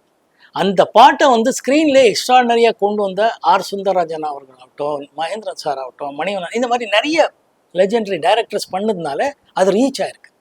அவர் எந்த ஹீரோ எந்த டைரக்டருங்கிறத இதே இல்லை அவருக்கு. இப்போ இன்னைக்கு வரைக்கும் பாருங்கள், விடுதலை சூரிக்கும் எக்ஸ்ட்ராடனரி சாங் கொடுத்துருக்குறாரு. அதனால அவர் எல்லா படத்துக்கும் சூப்பர் ஹிட் பாடல்கள் தான் கொடுப்பார். அந்த பாட்டு எக்ஸ்டென்ஷன் ஆடியோ ரிலீஸ் ஆகி ஹிட்டாக இருக்கும், படமாக ஹிட் ஆகும்போது படமும் ஓடணும். அந்த படத்தை ஓடுறதுக்கு நான் டைரக்டர் பங்கு இருக்குன்னு நான் சொல்வேன். டைரக்டர் வந்து எப்போ ஆடியன்ஸ் கிட்ட கனெக்ட் பண்ணுவாங்களோ அந்த பாட்டு இன்னும் பெரிய லெவலில் ஹிட் ஆகும். அதனால அவர் வந்து பொக்கிஷம், நமக்கு ட்ரெஷர். இப்போ வந்து எந்த ஒரு ரீரெக்கார்டிங் இது வரைக்கும் யாரும் பண்ண முடியாததான் அவர். அப்போ அந்த இளையராஜா சார் கிட்ட எனக்கு ரொம்ப ரொம்ப ரொம்ப பிடிச்ச விஷயம் என்னன்னா அவரோட டிசிப்ளின் தான். அவர் இசை அவர் எவ்வளோ பண்ணிட்டு இருக்கிறாருங்கிறது எல்லாருக்கும் தெரிஞ்ச விஷயம், சோஷியல் மீடியாவில் இருக்கிறவருக்கே தெரியும். பட் அவர் அந்த ஆனஸ்டாக காலை 7 மணிலேருந்து 1 மணி 2 to 9ங்கிறது எவ்ரிடே. பௌர்ணமிக்கு எப்படி திருவண்ணாமலைக்கு போயிட்டு வரணும் எப்படிங்கிறத கண்டினியூஸாக இயர்லி பண்ணுறதுக்கு ஒருத்தனால முடியவே முடியாது. He is so dedicated either in discipline or life. 7 மணி ஆகுதுன்னா பிரசாத் ஸ்டுடியோவில் ஒரு வண்டி இருக்குங்கிறது தான் டெஃபினட். மழை வந்தாலும் சரி, வெயில் அடித்தாலும் சரி, அவர் வருவாருங்கிறது தெரியும். அவரை நம்பி அத்தனை டைரக்டர்ஸ், ப்ரொடியூசர்ஸ் போயிருப்பாங்க. அவர் யாரையும் என்றைக்குமே டிசப்பாயிண்ட் பண்ணதே இல்லை. அவர் வரவே இல்லை இன்னைக்கு இது வரைக்கும் கேட்டதில்லை. அவரோட அந்த டிசிப்ளின் லைஃப்பும் அவரோட இசையிலே அவர் இன்றைக்கும் அவருக்கு அந்த பசி இருக்குது. என்ன புதுசாக பண்ணணுங்கிறது இருக்குது. அதை நாங்கள் விடுதலை பாட்டிலே பார்க்கலாம். எக்ஸ்ட்ரானரியாக பண்ணியிருப்பார். ஸோ அவரை பற்றியெல்லாம் பேசுகிற அளவுக்கெல்லாம் நமக்கு எனக்கெல்லாம் தகுதியே கிடையாது. ஆக்சுவலாக பாடலாம், புகழலாம், அவ்வளோதான். சார், ஹராவோட ஆடியோ லான்ச்சில் பாக்யராஜ் சார் வந்து ஒரு விஷயம் சொன்னார். மோகன் வந்து ரொம்ப லக்கி பர்சன். அவரோட பணியாற்றின எல்லா மியூசிக் டைரக்டரோட எல்லா பாட்டுமே ஹிட்டு. இளையராஜா சார், எம்எஸ்வி, இளையராஜாவும் எம்எஸ்வி சேர்ந்த விஷயங்கள், லக்ஷ்மிகாந்த் பியாரிலால், கேவி மகாதேவன், சங்கர் கணேஷ், அந்த வரிசையில் இப்போ ஹரா படத்துல ஒரு புது மியூசிக் டைரக்டர் பண்ணி அதோட பாடல்களும் பெருசா ஹிட் ஆகி பெருசா பரபரப்பா போயிட்டு இருக்கு. உதாரணத்துக்கு அந்த மகளேன்ற ஒரு பாட்டு, ஒரு ஹார்ட்ஃபுல் சோல்ஃபுல் சாங், ரொம்ப பெயினான சாங் அப்படின்னு எல்லா ஃபாதர் டாக்டரும் ரிலேட் பண்றாங்கன்ற போது, இந்த ஜேர்னியை ஒரு லெஜெண்டரி மியூசிக் டைரக்டர், ஒரு நியூ மியூசிக் டைரக்டர்ஸ், இதை நீங்க எப்படி பாக்குறீங்க? ஐ ஆம் பிளெஸ்ட். கடவுளுக்கு நன்றி சொல்லணும், இந்த டைரக்டர்ஸுக்கு நன்றி சொல்லணும், இசையமைப்பாளருக்கு நன்றி சொல்லணும். ஏன்னா ஒவ்வொரு படத்தும் அதான் சொன்ன மாதிரி பாக்யராஜ் சொன்னாருங்கிறத விட நான் சொல்றது, இப்போ லக்ஷ்மிகாந்த் பேரலால் வந்து மதர்லேண்ட் பேனர்லேயே, பொதுவாக மதர்லேண்ட் பேனர்லாம் இளையராஜ் சார் தான் சொல்றது, அதுதான் எல்லாமே அந்த படங்கள். பட் ஒரு படம் உயிரே உனக்காகங்கிற படம் லக்ஷ்மிகாந்த் பேரலால், ஆல் சாங்ஸ் ஒரு சூப்பர் ஹிட், படமும் சூப்பர் ஹிட். அது இறைவனுக்கு நன்றி சொல்றது தவிர வேற என்ன இருக்கு நமக்கு? அந்த டைரக்டர் கதை, திரைக்கதை, அது வந்து ஆர் செல்வராஜ் ஆகட்டும், வல்லபன் ஆகட்டும், உட்காந்து எழுதி அதை கனெக்ட் பண்ணுறதுக்காக மியூசிக் பண்ணுறதாகட்டும், கலைமணி சார் ஆகட்டும், நிறைய கதாசிரியர் ஆகட்டும், டைரக்டர் பண்ணுறது, அவர் வந்து இசையமைப்பாளர்கிட்ட வேலை வாங்கி இந்த மாதிரி பாடல்கள் இருந்தால் நல்லா இருக்கும்னு சொல்லி அந்த பாடல்கள் கொடுத்ததுக்கப்புறம், வரிகள் எழுதுனதுக்கப்புறம் அது எப்படி கொண்டு வந்து சேர்க்கலாங்கிறது பண்ணும்போது, அதை நினைச்ச மாதிரியே மக்கள்கிட்ட, ஆடியன்ஸ் கிட்ட கனெக்ட் ஆகும்போது தான் வெற்றின்னு நான் சொல்லுவேன். அது வந்து எல்லா இசையமைப்பாளரும், எல்லா டைரக்டர்களுக்கு தான் நான் நன்றி சொல்றேன். சார், இப்போ இன்னைக்கு காலகட்டத்தில் படங்களுக்கு லுக் டெஸ்ட், ஃபர்ஸ்ட் லுக் பண்றது இருக்கு. நீங்க அந்த பீரியட்லேயே பாடு நிலாவுக்கு வந்து ஒரு லுக் டெஸ்ட் எடுத்ததாகவும் அது பரபரப்பாக பேசப்பட்டது. அதோட ஃப்ளாஷ்பேக் இல்லை, அந்த 2 கெட்டப்பு, அதான் கே ரங்கராஜன் எடுத்த படம் அது. அது Ilaiyaraaja sir music. But as usual all songs ஒரு ஹிட் அண்ட் படமும் நல்லா போச்சு. அந்த நதியா மொய்து அவர்கள் என்னோட சக நடிகையாக நடித்தாங்க. அதுதான், அது முதல்ல ஒருத்தர் ஒரு மாதிரி கேரக்டரு, அடுத்த இன்னொரு கேரக்டராக இருக்கும்போது ஃபர்ஸ்ட் அவர் இன்னோசென்ட்டாக வில்லேஜ் பாயாக வேணும்னும் போது எப்படியெல்லாம் பண்ணால் நல்லா இருக்கணும்னு டைரக்டரும் கேமராமேனும் நம்ம பேசும்போது இந்த மாதிரி பண்ணான்னு ஒரு சின்ன பண்ணோம். அது கடவுள் அனுகிரகத்தில் எல்லாருக்கும் பிடிச்சது. எந்த படத்தோட ஷூட்டிங் ஸ்பாட்டோட ஒர்க்கிங் ஸ்டைல் ரொம்ப ஸ்ட்ரகிளாக இருந்தது? ஸ்ட்ரகிள் எல்லாம் இல்லை. நம்ம எல்லா படமும் ஒரு கஷ்டமான விஷயமும் இஷ்டப்பட்டு பண்ணுறதுனால இது ஸ்ட்ரகிளிங்கிற வார்த்தையே இல்லை. எல்லாமே ஓடிட்டுருப்போம். இப்போ ஒன்றும் இல்லை, நெஞ்சத்தை கில்லாதல நானும் சுவாசினி அவர்கள் மார்னிங் ஜாகிங் ஓடுன்னு தான் படமாக பார்த்துருக்காங்க. பருவமே அந்த சாங் இப்போ super hit, Ilaiyaraaja sir again கொடுத்துருக்கிறது. ஆனால் அந்த ஷூட்டிங் டைமில் மொத்த யூனிட்டே ஓடிட்டு இருந்துச்சு. ஸோ அதனால் இஷ்டப்பட்டு பண்ணுது. ஏதோ ஷூட்டிங் போவோம். எனக்கு ஐ ஸ்டில் ரிமெம்பர், பெங்களூரில் நைட்டு ஒரு ஹோட்டலில் ஒரு பர்மிஷன் கொடுத்து ஷூட்டிங் முடியும் போது ஆல்மோஸ்ட் அபவுட் 1:30-2 மணி மேலே ஆயிடுச்சு. 4 மணிக்குள்ளே ரூமுக்கு போய் மறுபடியும் வர முடியாது கப்பன் பார்க்குன்னு சொல்லி நேராக we went to the Cubbon park. We stayed in our cars. அங்கங்கே கார்லேயே உட்காந்துருந்து அந்த சின்ன ஏர்லி மார்னிங் அந்த பேர்ட் சவுண்டோட வரும்போது டோட்டலாக கேமராமேன் சார் ஆகட்டும், மகேந்திரன் சார் ஆகட்டும், ஸ்டில் ரவி ஆகட்டும், டோட்டல் யூனிட்டே ஓடிட்டு இருந்தோம். ஸோ அது ஒரு என்ஜாய் தான். அது வந்து நம்ம படத்தில் நாங்கள் 2 பேர் தான் தெரியும். பட் டைரக்டர்லேருந்து எல்லாரும் தேவர், பிகாஸ் அந்த டுவெலைட், அந்த ஃபியூ செகண்ட் ஃபியூ மினிட்ஸில் அந்த லைட்டு மிஸ் ஆகிடக்கூடாதுங்கிறதுக்காக ஃபுல் டீமே ஒரு they were running for that jogging song. So இஷ்டப்பட்டு தான் பண்ணணும், ஸ்ட்ரகிளிங் எல்லாம். இன்னைக்கு காலகட்டத்தில் தமிழ் படங்களை விட மலையாள படங்கள் வந்து பெரிய அளவில் வரவேற்பப்படுது. எல்லா லாங்குவேஜ்லையுமே ஓடிட்டு இருக்கு. இது ஒரு, நீங்கள் ஒரு நடிகரை மீறி ஒரு டைரக்டர் வேற. ஸோ அதனால அதை எப்படி பார்க்குறீங்க? இல்லை, மலையாளம் படத்தில் நான் இவ்வளோ நேரம் சொன்னதா, டைரக்டர் வந்து புது களம் கதையாக மலையாளம் இருக்கும், மலையாளம் வாசனை இருக்கும் எல்லா படமும். நம்ம ஓடிடி பிளாட்ஃபார்மில் பார்த்தீங்கன்னா இப்போ கொரியன் ஃபிலிம்ஸ்ன்னு சொல்கிறோம், சைனீஸ் ஃபிலிம்ஸ்ன்னு சொல்கிறோம், பெங்காலி ஃபிலிம்னு சொல்கிறோம், சப்டைட்டிலோட நாங்களே பார்க்குறோம். டர்க்கிஸ் லாங்குவேஜெல்லாம் பார்த்தீங்கன்னா சப்டைட்டில், அந்த மாதிரி மலையாளமும் பார்க்குறோம். ஸோ ஏன்னா அவங்களோட கதை திரைக்கதை வசனம் அவ்வளோ நல்லா இருக்குங்கிறதா, அது இயக்கிக்கிறது. அகைன் அந்த வசனத்தை எப்படி நம்ம வந்து ஆடியன்ஸ் கனெக்ட் பண்ணுறது வந்து டைரக்டர்கள் பண்ணிட்டு இருக்காங்க. So we connect with the film. நல்ல நிறைய நல்ல படங்கள் வந்துட்டு இருக்கு. I am so happy to see those films. Sir, Varadaraja Mudaliar சாரை நீங்க சந்திச்சதாகவும் அவங்க குடும்பத்தினர் வந்து உங்களோட ஃபேன்ஸ் வந்து ஃபேன்ஸ்ன்னு சொல்லி ஒரு பதிவு இருக்கு. இதை அந்த மூமெண்ட்ஸ் அது ஒரு ஹாப்பி மூமெண்ட் தான். நான் ஷூட்டிங்கில் இருக்கும்போது லேண்ட்லைனில் ஃபோன் வந்தது வீட்டுக்கு. மோகன் சார் இருக்கிறாரான்னு கேட்டாங்க. யாருங்க? ஆமாம் நான் தான் பேசுகிறேன்னு சொன்னது. ஸோ நான் வரதராஜ் முதலியார் பேசுகிறேன். அப்படியே ஷாக். ஏன்னா அப்போ தான் அவரை பற்றியெல்லாம் கேள்விப்பட்ட ஒரு நல்ல விஷயம். இதை வந்து நாயகன் முன்னாடி நான் சொல்கிறேன். அப்போ வந்து நான் உங்களை பார்க்கணும் பேசணும்னு ஆசைப்பட்றேன்னா, நான் ஃபஸ்ட்டு என்ன இது எப்படி நம்ம ஷூட்டிங்கில் நம்ம ப்ரொடக்ஷன் மேனேஜர்கள் சொல்லி யாராவது பேசுகிறாங்களாங்கிற அளவுக்கு ஒரு டவுட். ஏன்னா எதிர்பார்க்கவே இல்லை. அப்புறம் நானே வரேன் சார், நான் என்ன இல்லை பரவாயில்ல நாங்கள் வரோம் அப்படின்னு. இல்லை நான் வரேன்னு சொன்னேன். இப்போ மந்தவள்ளி சிங்கப்பூர் பங்களான்னு ஒரு ஷூட்டிங் ஹவுஸ் இருக்கும். அங்கே ரெகுலராக ஒரு நாளைக்கு 2-3 படம் அங்கே ஷூட்டிங் நடத்துகிற மாதிரி ஒரு சூழ்நிலை காலங்கள்.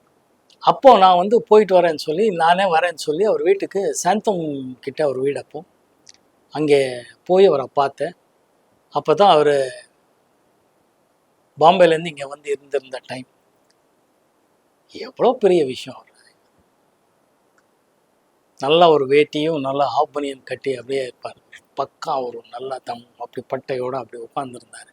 போனது ரொம்ப ஹாப்பியாக. அவங்க ஃபேமிலியெல்லாம் சொல்லி என்னென்னா என்னோடய ஃபேன்ஸ் என்னோடய பாடல்கள் என்னோடய படங்கள் பார்த்து ரொம்ப ரசிச்சிருக்கேன், உங்களை பார்க்கணும்னு சொல்லியிருக்கேன். அப்போ தான் அந்த மும்பைலேருந்து அவர் இங்கே வந்து தங்கிட்டு இருந்த நேரம். ரொம்ப பெருமையாக இருந்துச்சு, ரொம்ப ஹாப்பியாக இருந்துச்சு. அந்த வயசுலேயே அவர் கேஷுவலாக பேசும்போது என்னால் அவர் அவ்வளோ ஃபிட்டாக இருந்தார். ஏன்னா பாருங்கன்னு அப்படியே பஸ்கி எடுத்தார்.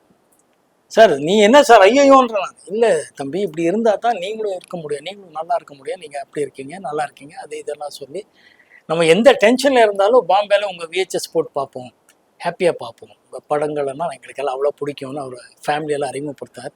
அந்த தாய் எவ்வளோ பெரிய பூஜாரம் போய் நான் பூஜாரம் என்னை கூட்டிகிட்டு போகணுங்க. நாங்கள் ரொம்ப எக்ஸ்ட்ரானரி ஃபீலிங். அது 2-3 தடவை பார்த்துருக்கேன். 2-3 தடவை ஒரு அந்த வீட்டில் தான் நான் பார்த்துருக்கேன். எப்போவும் வரும் உங்களுக்கு என்ன வேணும்? நான் ஒன்றும் வேணாம் சார், உங்கள் அன்பு போதும். பட் இருந்தால் இல்லைங்க, எங்களெல்லாம் இவ்வளோ ஹாப்பியாக வச்சுட்ருக்கீங்க நீங்கள். எங்கள் ஃபேமிலியே உங்களை பாருங்கள் பார்க்க வந்திருக்காங்க. எல்லோரும் அவங்க ஃபேமிலியை வந்து நிற்கும், பேசுவோம், எல்லாருக்கிட்டையும் பேசுவேன்.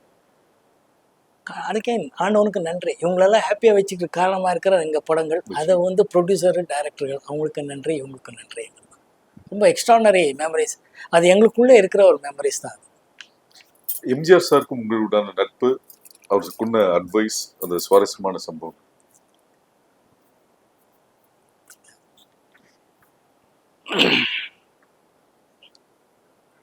எம்ஜிஆர் சார் பற்றி எல்லாம் என்ன சொல்கிறது? எக்ஸ்ட்ரானரி முதலமைச்சர், எக்ஸ்ட்ரானரி அட்மினிஸ்ட்ரேட்டருங்கிறது போக அவரை நம்ம படம் பார்த்து ரசித்த விதங்கள் தான் எனக்கு ரொம்ப ஹாப்பியாக இருந்துச்சு. அப்போது ஜெமினி ஃபிலிம் சேம்பரும் அப்புறமா நம்ம நடிகர் சங்கத்தில் தான் ப்ரொஜெக்டர் சினிமா ப்ரிவ்யூ தியேட்டர்ஸ் இருக்கும். நம்ம படங்கள் பார்க்க வருவார். நான் ஷூட்டிங்கில் இருப்பேன், ப்ரொடியூசர் சொல்லுவார் இன்றைக்கி சிஎம் வந்துட்டுருக்கார் பார்க்க சொல்லிட்டுருக்கார். ஸோ நம்ம படம் பார்த்துட்டு அவர் முடிகிற நேரத்துக்கு வந்துடுவோம், ஏன்னா அங்கே தூரத்தில் இருக்கோம். அவர் படம் பார்த்துட்டு அப்புறம் வந்து மகிழ்ச்சியாக வந்து பக்கத்தில் நின்று நாளைக்கு பிரேக்ஃபாஸ்ட் வந்துருங்க பேசுவோம் அப்படின்னு போயிடுவார். நமக்கா ஒரே ஹாப்பி. நம்ம வந்து ஸ்கூலு காலேஜ்லேருந்து பார்த்த எம்ஜிஆர் சார், நம்ம பெங்களூரில் அத்தனை படங்கள் அவர் பார்த்து ரசிச்சிருக்கோம். கிரேட் ஒரு பாசிட்டிவான எனர்ஜி அவர் படங்கள் பார்த்தாலே வருது. அவரை பார்க்கும்போதும் வந்து அவர் படங்கள் பார்த்து நாங்கள் அப்படி பார்த்துருக்கோம். பட் அவரை பார்க்கும்போது அவ்வளோ பாசிட்டிவாக எனர்ஜி வரும். மறுநாள் ஷூட்டிங் இருந்தாலும் சிஎம்ஏ கூப்பிட்ருக்காருங்கிறதுனால ப்ரொடியூசரை போயிட்டு வந்துடுங்க சார், காலங்காத்தால் வீட்டுக்கு போவோம். அங்கே அவர் மார்னிங் பிரேக்ஃபாஸ்ட் கொடுத்து படத்தை பற்றி பேசுவார். அதை படத்தை பற்றி அவ்வளோ நல்ல விமர்சனம் பண்ணி பேசுவார். இது எப்படி பண்ணீங்க, இது எப்படி பண்ணீங்க, இது எப்படி பண்ணீங்க, இது நல்லா இருந்துச்சு, அது எப்படி இருந்தீங்க, எவ்வளோ நாள் பண்ணீங்க, அதை கேட்டு ரொம்ப ஹாப்பியாக இன்னும் வேணுமா சாப்பாடுன்னு எல்லாம் பேசுனதுக்கப்புறம் வெளியிலலாம் மினிஸ்டர்ஸ் எல்லாம் இருப்பாங்க. அந்த அவங்களுக்கு வேண்டிய அட்மினிஸ்ட்ரேஷன் எல்லாம் இருக்கும், சிஎம். பட் இருந்தாலும் நாங்கள் அதை புரிஞ்சுக்கிட்டு ரொம்ப நேரம் பேசுகிறதோ அது இதெல்லாம் இல்லை. பட் பேசி முடிஞ்சு நான் கிளம்புறேன்னா பரவாயில்லைங்க. சில டைமில் காஃபி போதும் கிளம்பி வந்ததும் உண்டு. ஏன்னா வெளியே அத்தனை பேர் வெயிட்டிங்கில் இருப்பாங்க. தமிழ்நாடு சிஎம் அப்போது ரொம்ப நமக்கு பெருமையாக இருக்கும். அதுவே என்ன பண்ணுங்க நெக்ஸ்ட் படத்தில் பார்ப்போம் பேசுவோம் அப்படின்னு நமக்கே உள்ள இருக்கும். மறுபடியும் நல்ல படங்கள் பார்த்து பேசுவார். அவரும் இதே தான் வார்த்தை, உங்களுக்கு என்ன வேணும், என்ன ஒன்றும் இல்லை, உங்கள் அன்பு இருந்தால் போதும். Extraordinary memories.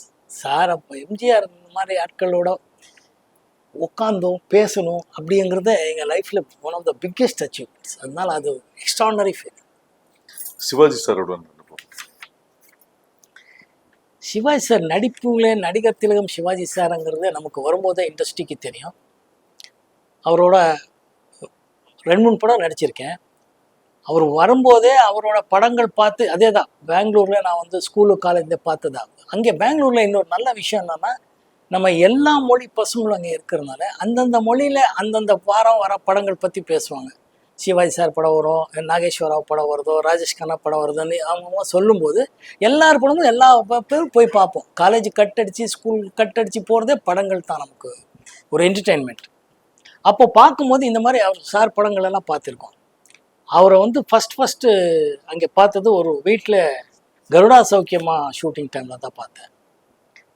எனக்கு கையெல்லாம் நடுங்குது அவர் பார்க்கும்போதோ. ஏன்னா அவர் நடிக்கிறாருங்கிறது போக நான் அவர் கூட நடிக்கணும்.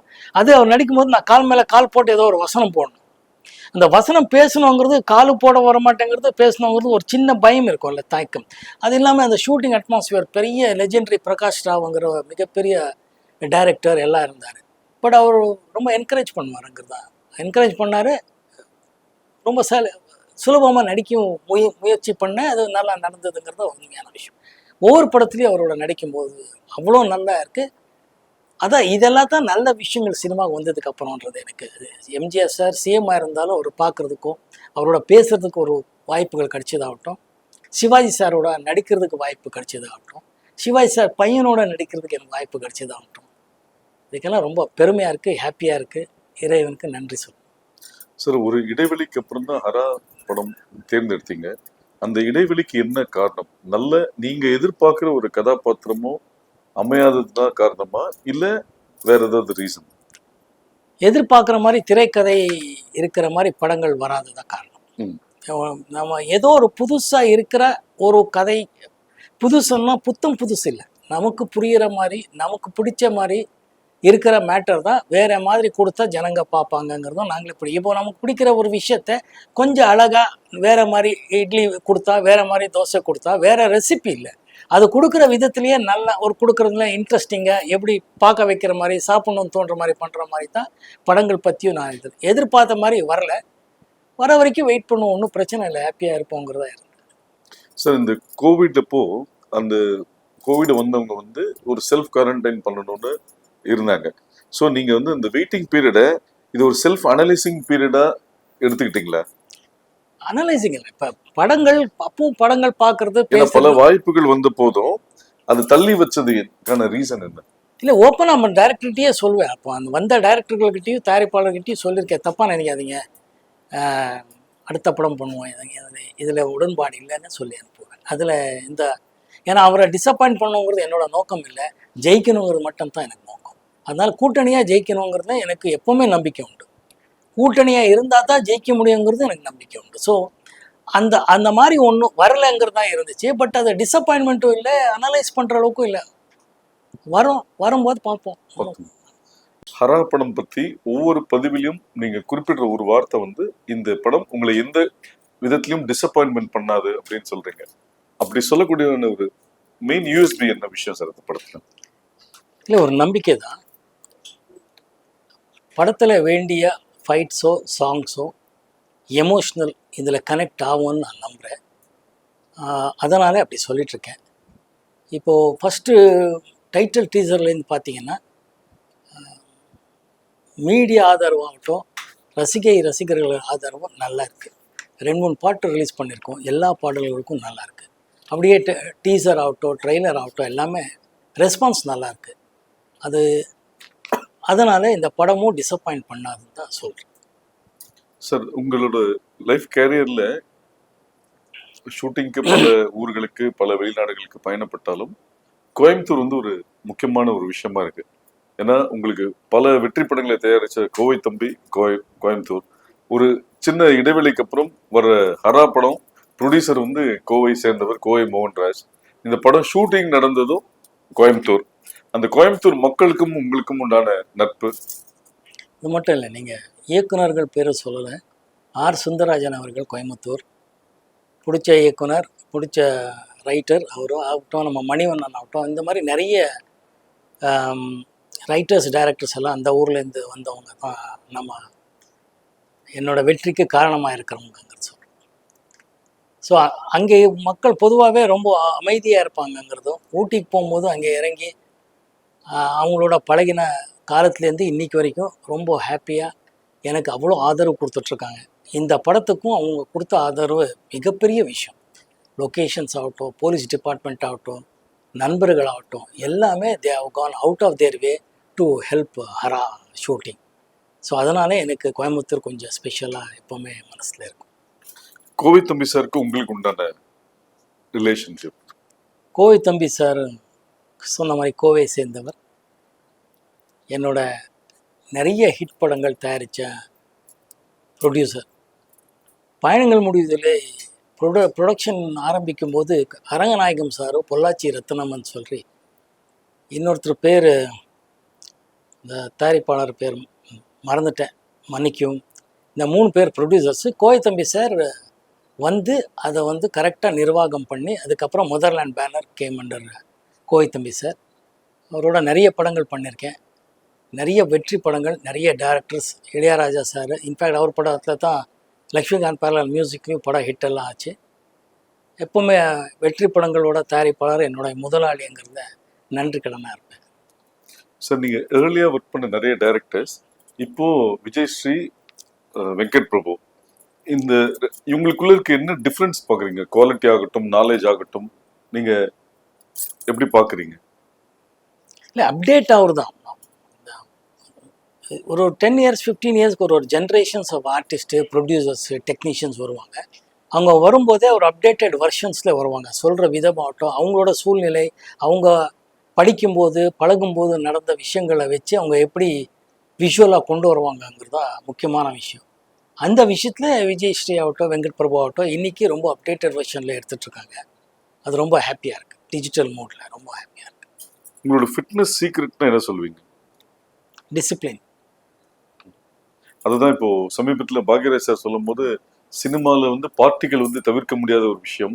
ஆனால் அந்த எல்லா பார்ட்டிக்கும் கலந்துக்கிற விஷயம் வந்து சினிமாக்குன்னு சில சம்பிரதாயங்கள் இருக்கு, அதில் எதுவுமே வந்து மோகன் வந்து கலந்துக்க மாட்டாருன்னு சொன்னார்.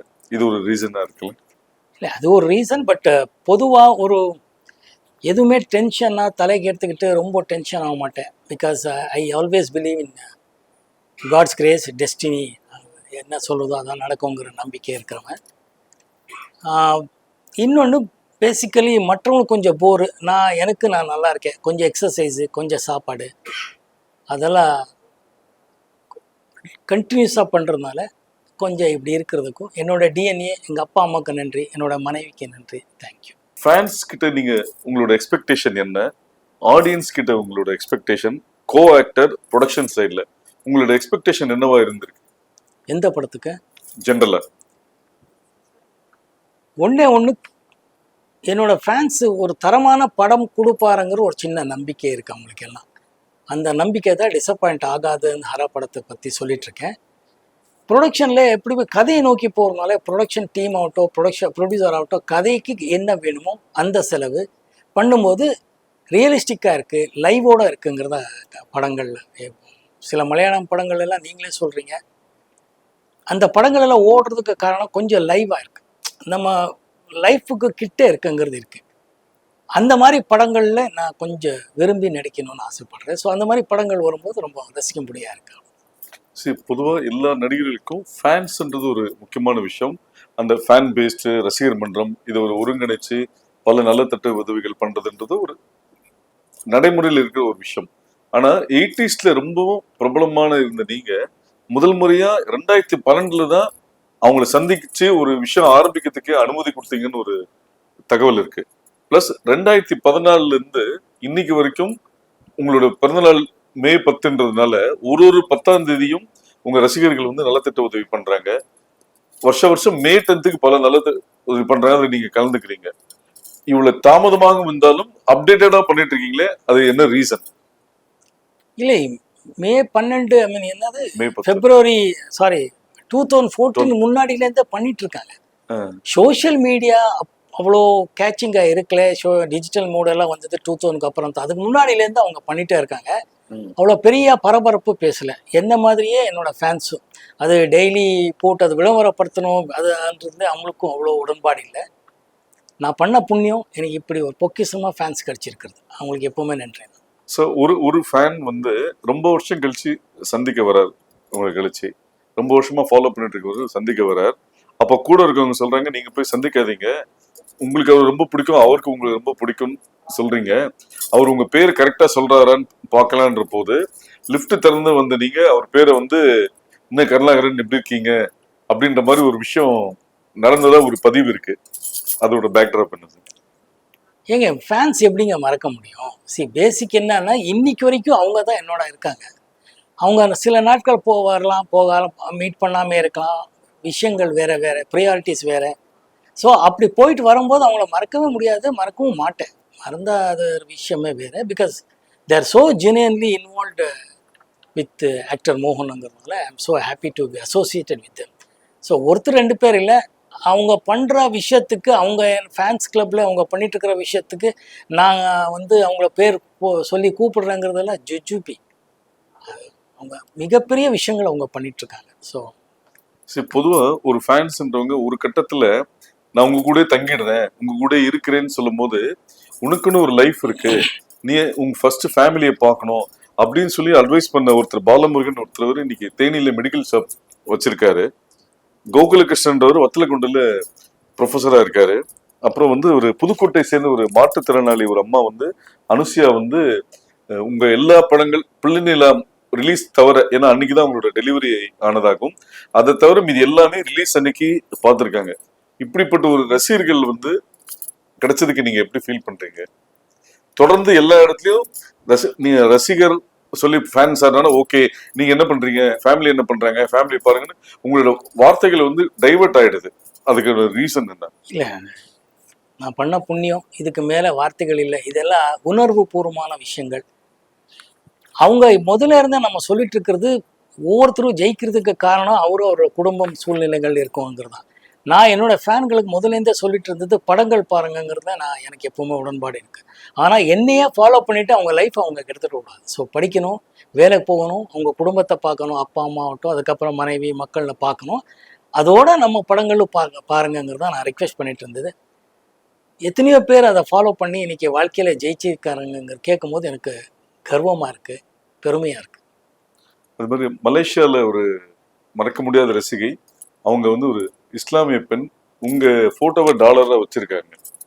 அப்படி அதை எப்படி பாக்குறீங்க? அந்த தாய்க்கு நன்றி சொல்லணும், வேற என்ன சொல்றது. அவர் வீட்டுக்காரர் எப்படி சொல்றதுன்னே தெரியல.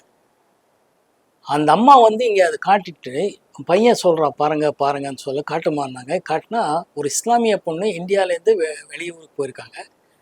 அவங்க அதை படிக்கும்போதோ பார்க்கும்போதோ என்னை பார்த்து பிடிச்சிருக்குங்கிற ஒரே காரணத்துக்காக புருஷன்கிட்ட சொல்லி, புருஷன் எவ்வளோ பெரிய மகான் மாதிரி என்னை பொறுத்தவரை, ஏன்னா வச்சுக்குமா மோகன் தானே எனக்கும் பிடிக்கும், ஒன்றும் பிரச்சனை இல்லைம்மான்னு சொல்லி குடும்பம் நடத்தி இப்போது சமீபத்தில் கூட்டிகிட்டு வந்தாங்க.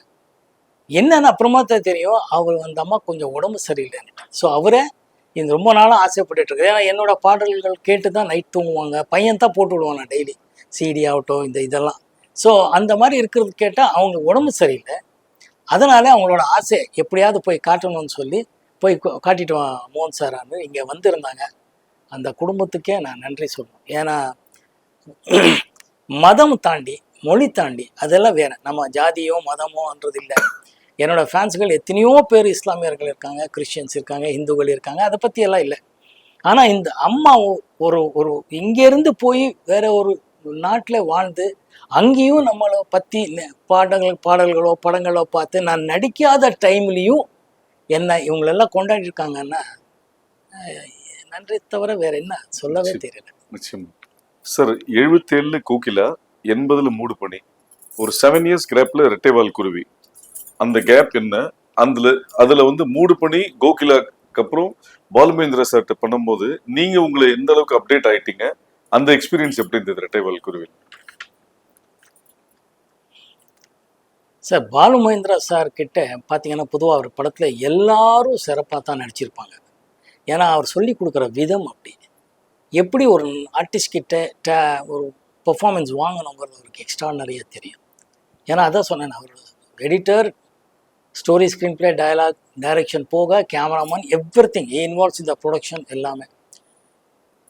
நான் வந்து கோகிலா பண்ணும்போது ரொம்ப நியூகமர், எனக்கு எதுவுமே தெரியாது. மூடு பணியிலும் கிட்ட அதுதான். ரெட்டைவால் குருவி வெரி டிஃபிகல்ட் ரோல் ஆக்சுவலாக. அது ரொம்ப காமெடியாகவும் ஆகிடக்கூடாது, வில்லனாகவும் ஆகக்கூடாது. ஒரு பொண்டாட்டி இருக்கும்போது இன்னொரு பொண்ணை ஓட சம்சாரம் பண்ணுறான், ஒரு ஃபேமிலி நடத்துகிறான், ப்ரெக்னென்ட் ஆகுறதுன்னா பொதுவாக யாரும் ஒத்துக்க மாட்டாங்க. இப்படி பண்ணலாம் அப்படிலாம். அதை வந்து டைரக்டர் ரொம்ப பிரமாதமான ஒரு ஒர்க்கிங் அந்த ஒரு ரோப். அது இட்ஸ் வெரி டிஃபிகல்ட். இப்படி பண்ணால் அப்படி ஆகிடும், அப்படி பண்ணால் அப்படி ஆகிடும். ஒன்றும் வில்லன் மாதிரி ஆகிடும், இல்லைன்னா ரொம்ப காமெடி மாதிரி ஆகிடும். இது ரெண்டுமே இல்லாமல் ஃபென்டாஸ்டிக் என்டர்டெய்னர். பர்ஃபார்மன்ஸ் வாங்கினது பாலு சார் தான். டோட்டல் கிரெடிட் அவருக்கு தான். அது அவர் சொல்லி கொடுத்தது, அவர் சொன்னதை நான் புரிஞ்சுக்கிட்ட விதம் பண்ணதான் ஒரு பெரிய யூனிவர்சிட்டிக்கு போயிட்டு வந்த மாதிரி தான் அவரோட படங்கள் எல்லாம் நடிக்கும்போது கற்றுக்கிற விஷயங்கள். So junior. ஒரு மேக்கப் இருக்காது, ஒன்றுமே இல்லை, ஃபேஸ் வாஷ் பண்ணிட்டு வாங்கன்பாரு. ஒரு லைட்ஸ் இருக்காது. அவரோட கேமரா அது எப்படி அவ்வளோ அழகாக எல்லா ஆர்டிஸ்ட்டும் ஷூட் பண்ணிட்டு இருந்தாருன்னு இது வரைக்கும் தெரியாத ஒரு உண்மை. அந்த டைம்லேயே மிகப்பெரிய கேமரானாலையும் முடியாதது அவர் செஞ்சு காட்டார். அது மிகப்பெரிய விஷயம். ஐ எம் ஸோ லக்கி. சார், ஒரு கலைஞனுக்கும் தன்னோட முதல் படம் ரொம்ப முக்கியமான ஒரு படம். உங்கள் முதல் படத்தோட போஸ்டர் பார்த்தீங்கன்னா மகேந்திரன், இளையராஜா, அசோக் குமார், நீங்கள் 2 பேரும் ஜாகிங் வர மாதிரி ஒரு ஸ்டில்லு. அந்த டிசைனை பார்த்தோன்னே என்ன இம்பேக்ட் இருந்தது? ரொம்ப ஹாப்பியாக இருந்துச்சு. அந்த படம் உருவான விதம் ரொம்ப ஹாப்பி. ஏன்னா அது எத்தனையோ விதத்தில் ரொம்ப புரட்சி பண்ண ஒரு படம் நெஞ்சத்தை கிள்ளாது. அந்த டைமில் தேவி செட்டியார்ஸ் அவங்களுக்கும் இந்த டைமில் நன்றி சொல்ல கடமைப்பட்டிருக்கேன். அவங்க தான் அதை ப்ரொடியூஸ் பண்ணாங்க. அந்த படத்தை தான் ஃபஸ்ட் டைம் தேவி தியேட்டரில் இவ்வளோ பெரிய பெரிய பிளாக் அண்ட் ஒயிட்டில் ஸ்டில்ஸ் போட்டாங்க. ஃபஸ்ட் டைம் ஸ்டில்ஸ் ரவி போட்டது அப்படி பண்ணாங்க. It was very very very popular. அந்த டைமில் அவ்வளோ பாப்புலராக பேர் வாங்கிச்சு. ஏன்னா அர்லி மார்னிங்கில் அந்த மாதிரி ஒரு ஷார்ட்ஸு எக்ஸ்ட்ரானரியாக இருந்துச்சுங்கிறது தான். அந்த டைமில் தான் எனக்கு தெரிஞ்சு ஃபஸ்ட் டைம்னு எனக்கு தெரியல, பட்டு ரொம்ப ரேராக தான் ட்ரெய்லர் விடுவாங்க அப்போல்லாம். பட்டு இந்த நெஞ்சத்தை கிள்ளாத அந்த பாட்டை, பருவமே பாட்டை வச்சு ஒரு ட்ரெய்லர் ஷார்ட்ஸ் விட்டுருந்தார் லெனின் சார், கிரேட் எடிட்டர். அவருக்கும் நன்றி சொல்ல கடமைப்பட்டிருக்கேன். அது எல்லாமே ரொம்ப புதுசாக இருந்துச்சு எங்களுக்கு. எல்லாமே த்ரில்லிங் ஒரு ஃபீலிங் தாப்போம். பிரதாப் போதன் ஆகட்டும், சுஹாசினி ஆகட்டும், சரத்பாபு சார் ஆகட்டும், நிறைய பேர் அந்த கூட்டணி, பிரதாப், சுஹாசினி, நான், சரத்பாபு, அப்புறமா அந்த சாந்தி வில்லியம்ஸ் அவங்களெல்லாம் நடிச்சிருந்தாங்க. ஸோ எக்ஸ்ட்ரானரியாக ஒரு எக்ஸ்பீரியன்ஸ். மோரோவர் இது எப்படின்னா, ஒரு நல்ல இடத்துக்கு போகும்போது நல்ல பேர் கூட்டிகிட்டு போனால் குழந்தைய அப்படியே கையை பிடிச்சிட்டாலே போதும், குழந்தைய கூட்டிகிட்டு போயிடுவாங்கங்கிற மாதிரி நான் ஒரு குழந்தைய இருந்தேன். அவங்க வந்து கையை பிடிச்சி அப்படியே கூட்டிகிட்டு போயிட்டு இருந்தாங்கிறதா உண்மையான விஷயம். ராமநாராயணன் சாரோட 7 படங்கள், அந்த எக்ஸ்பீரியன்ஸ். ராமநாராயண் ஒரு யதார்த்தமான ஒரு சினிமாவே புரிஞ்சுக்கிட்ட ஒரு extraordinary writer, director, distributor, financier, whatever you may say. அவர் வந்து ஒரு படம் பண்ணும்போது இது இத்தனை நாளுக்குள்ளே எடுக்கணும், இது இப்படியெல்லாம் எடுக்கணும், இது எப்படி எடுத்தால் இவ்வளோலாம் செலவாகும், இதோட அவுட்கம் இவ்வளோங்கிறது அப்படி ஒரு கால்குலேட் பண்ணி படத்தை எடுத்துகிட்டு இருந்தார் அவர். அது எனக்கு ரொம்ப பிடிக்கும். ஏன்னா சினிமானாலே காமர்ஸ் தான் பேசிக்கலி. போட்ட பணம் வரணுங்கிறது முதல் இருக்கும். அதில் பேர் புகழும் எவ்வளோ பெரிய சக்ஸஸ் பண்ணணுங்கிறதெல்லாம் இருக்குது. ஒரு சில பேர் ப்ரொடியூசர்ஸ் எல்லாம் பொதுவாக என்ன பண்ணுவாங்கன்னா, எவ்வளோ பணம் செலவு பண்ணி அதுலேருந்து சக்ஸஸ் பண்ணணுங்கிறது இருக்குது. அது ஒரு சார்பான ஒரு type of film making. But Ramnarayan என்றைக்குமே அவர் அப்படி பண்ணவே இல்லை சார். சார் வந்து 100 படங்கள் மேலே இயக்கிய ஒரு டைரக்டர்னா சாதாரணமான விஷயமே கிடையாது. It's not a joke. மிகப்பெரிய சாதனையாளர். அவரோட அத்தனை படங்கள் ஒர்க் பண்ணங்கிறதுல ரொம்ப பெருமையாக இருக்குது எனக்கு. அவர்கிட்ட நிறைய கற்றுக்கணும். சினிமாவுக்கு என்ன தேவை, சீனுக்கு எவ்வளோ தேவைங்கிறது அவர்கிட்ட தான் கற்றுக்க வேண்டிய ஒரு நல்ல விஷயம். சார், அந்த காலகட்டத்திலே நலம் நலமறி ஆவல், சாந்தி முகூர்த்தம் 2 லேடி டைரக்டர்ஸ் கூட ஒர்க் பண்ணியிருக்கீங்க, ஜெயதேவி, ஸ்ரீபிரியா மேடம். அந்த ஸ்கிரிப்டை செலக்ட் பண்ணதுக்கான ரீசன்? இல்லை, ஸ்கிரிப்ட் போக நலம் நலமறை ஆவல் வந்து பிரபாகர், இப்போது வேலு பிரபாகரன் அவர் பேர், அவர் கேமராமேன், அவருக்காக தான் அந்த படமே பண்ணேன். அவர் மிகப்பெரிய டெக்னீஷியன் அந்த டைமில், ஒரு எக்ஸ்ட்ராடினரி இனோவேட்டிவ் ஐடியாஸ் வச்சுருக்கிற ஒரு கேமராமேன் கம் டைரக்டர் ஆக்சுவலி. அவருக்காக தான் பண்ணேன். ஸ்ரீதேவி, நாங்கள் இண்டஸ்ட்ரியில் வரும்போது ஸ்ரீதேவி ஆகட்டும், ஸ்ரீபிரியா ஆகட்டும், ஸ்ரீவித்யாம் ஆகட்டும், இவங்களெல்லாம் நமக்கு சீனியர்ஸ். அவங்களெல்லாம் பார்த்து ரசித்து வந்தவங்க. ஜெயசுதா ஆகட்டும், அவங்களெல்லாம் அவங்க வந்து கான்ஷீட் கேட்கும்போது அவங்க ஒரு டீமுக்கு ஒரு படம் பண்ணணும் போது வைநாட்னு சொல்லி கொடுத்து தான் சாந்தி முகூர்த்தம் கான்ஷீட். சார், அந்த காலகட்டத்தில் எல்லா நடிகர்களுக்கும் கலைஞரோட ஒரு படத்தாவது கதைவசத்தை நடிக்கணும்னு ஒரு ஆசை இருக்கும். உங்களுக்கு அந்த மாதிரி பாசப்பறவைகள்னு ஒரு படம் வந்து அது நீங்க உங்க சொந்த குரல்ல பேசி நடிச்சு அது பெரிய ஹிட் ஆச்சு. அந்த கலைஞர் வசனம் பேசிய அனுபவம் பிளஸ் கலைஞரை சந்திச்ச போது உங்களுக்கு கொடுத்த ஃபீட்பேக். கலைஞர் ஐயாவை நான் கோபால்புரம் லாய்ட் ஸ்கூலில் தங்கியிருக்கும் போது கோபால்புரமில் அவர் வீடு போகிறது உண்டு, பேசுறது உண்டு. ஏன்னா எம்ஜிஆர் சிஎம்மாக இருக்கும்போது நான் ஐ ஷிஃப்டட் டு கோபால்புரம் லாய்ட்ஸ் ரோடில். அப்போவே அவர் வீட்டுக்கெல்லாம் போய் முரசொலி செல்வம் ஆகட்டும், அமிர்தம் ஆகட்டும், செல்வியம் ஆகட்டும், இவங்களெல்லாம் எனக்கு நல்லா தெரியும். முரசொலி மாறன் அவர்கள் ஆகட்டும் எல்லாம். அவர் 88-89 சிஎம் ஆகிறார். 89 அந்த எம்ஜிஆர் பீரியடுக்கு அப்புறம். அப்போ அவருக்குள்ளே இருந்த அந்த பசி, அப்போவும் ஒரு எழுத்தாளர், ஒரு சினிமா டைலாக் ரைட்டர், மேக்கருங்கிறது இருக்கும். அதுக்கு முன்னாடி ஒரு படம் பண்ணும்போதெல்லாம் எப்போ இருக்கோ பார்த்துருக்கோம், பேசிகிட்டு இருப்போம். அப்படியே உருவான படத்தை பாசப்பறவைகள். சிவகுமார் சாரும் நானும் லக்ஷ்மி அம்மா இவங்களெல்லாம் நடிச்சிருக்கோம்.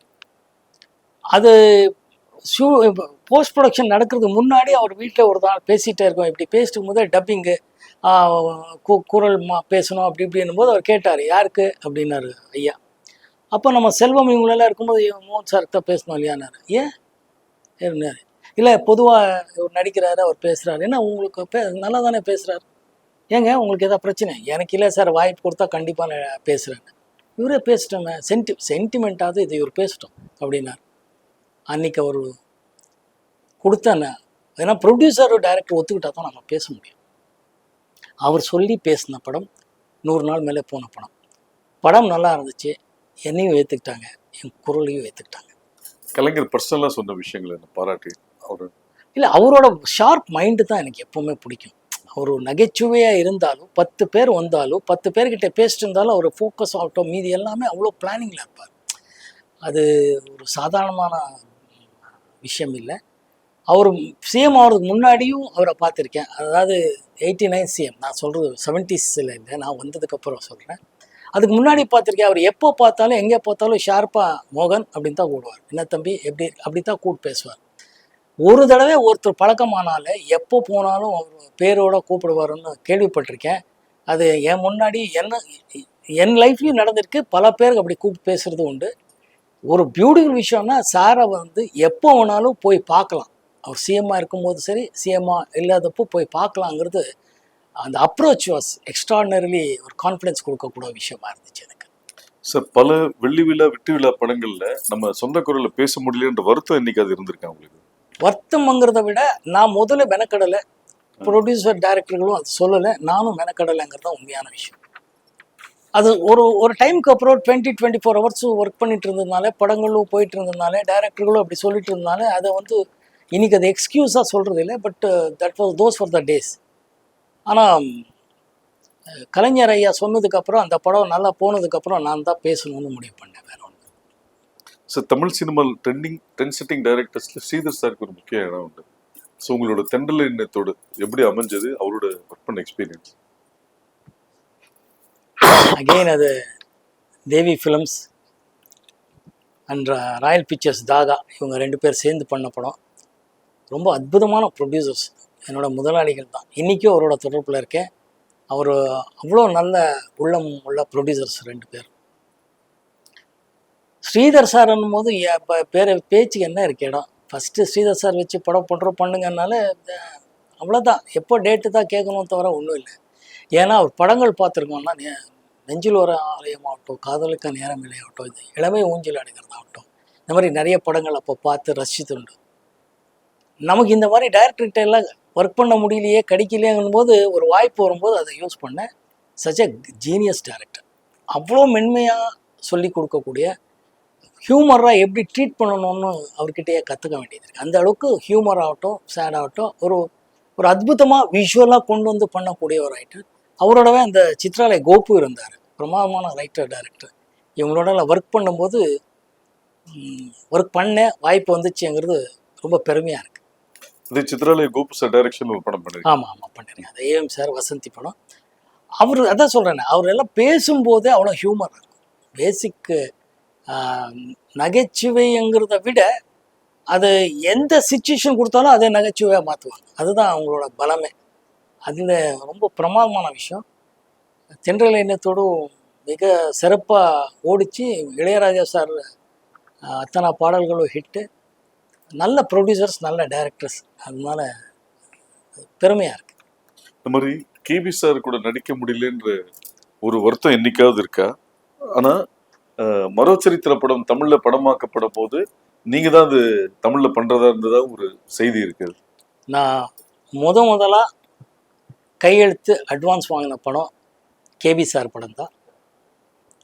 அது மரோச்சரித்திரம் என் தமிழில் பண்ணணும்னு சொல்லி பெங்களூரில் நான் இருக்கும்போது பிரபு ஃபிலிம்ஸுங்கிறது மரோச்சரித்திரம் ரிலீஸ் பண்ண டிஸ்ட்ரிபியூட்டர்கிட்ட கேட்டு என் நம்பரை பிடிச்சி என்னை பார்க்க சொன்னார். நான் இங்கே வந்து பார்த்தேன். இந்த மாதிரி ஒரு 2-3 மீட்டிங் முடிஞ்ச பிறகு நீ வந்தால் கரெக்டான ஆளுன்னு கேபி சார் நினச்சதுனால அரங்கநாள் அட்வான்ஸ் கொடுத்தார்.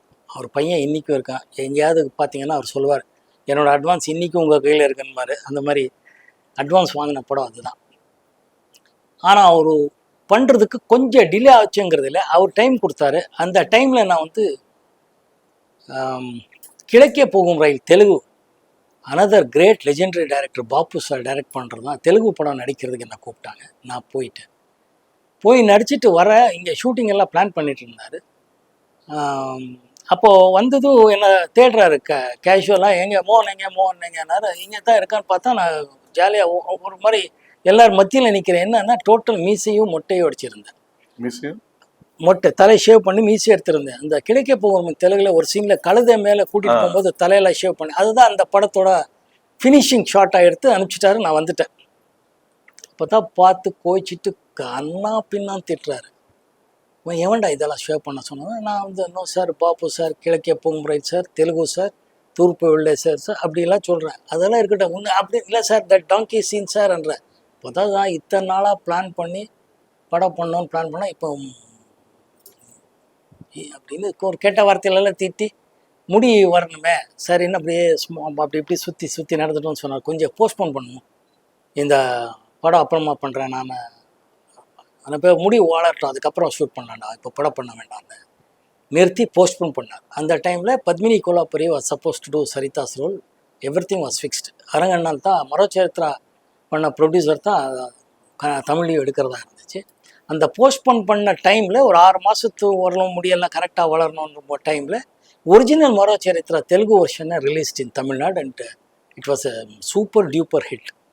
அதனால் இப்போ எடுக்க வேண்டாம், கொஞ்ச நாள் ஆகட்டும் அப்படின்னு சொல்லும்போது தான் அவங்க சொல்லி தான் நெஞ்சத்துக்கு இல்லாத ஹீரோக்காக மகேந்திரன் சார் தேடிட்டு இருக்காருன்னு அனந்து சாருக்கு நியூஸ் போய், அனந்த் இந்த மாதிரி நம்ம பண்ண வேண்டிய ஒரு பையன் இப்போ ஒரிஜினல் மரோச்சரித்ரா ரிலீஸ் ஆனதுனால பண்ண மாட்டோம், இப்போ வேணும்னா யூஸ் பண்ணுங்கள், நாடகம் இதுலலாம் பண்ணியிருக்காங்க அப்படின்னு சொல்லி என்னை பற்றி சொன்னதாகவும், அப்படி என்னை பார்த்து கூப்பிட்டதாக நெஞ்சத்தை கீழாத வந்து அந்த டைமில் இருந்து கிட்ட சிந்து பைரவி, அக்னி சாட்சி வரைக்கும் படங்கள் கேட்டிருக்கிறது உண்மை.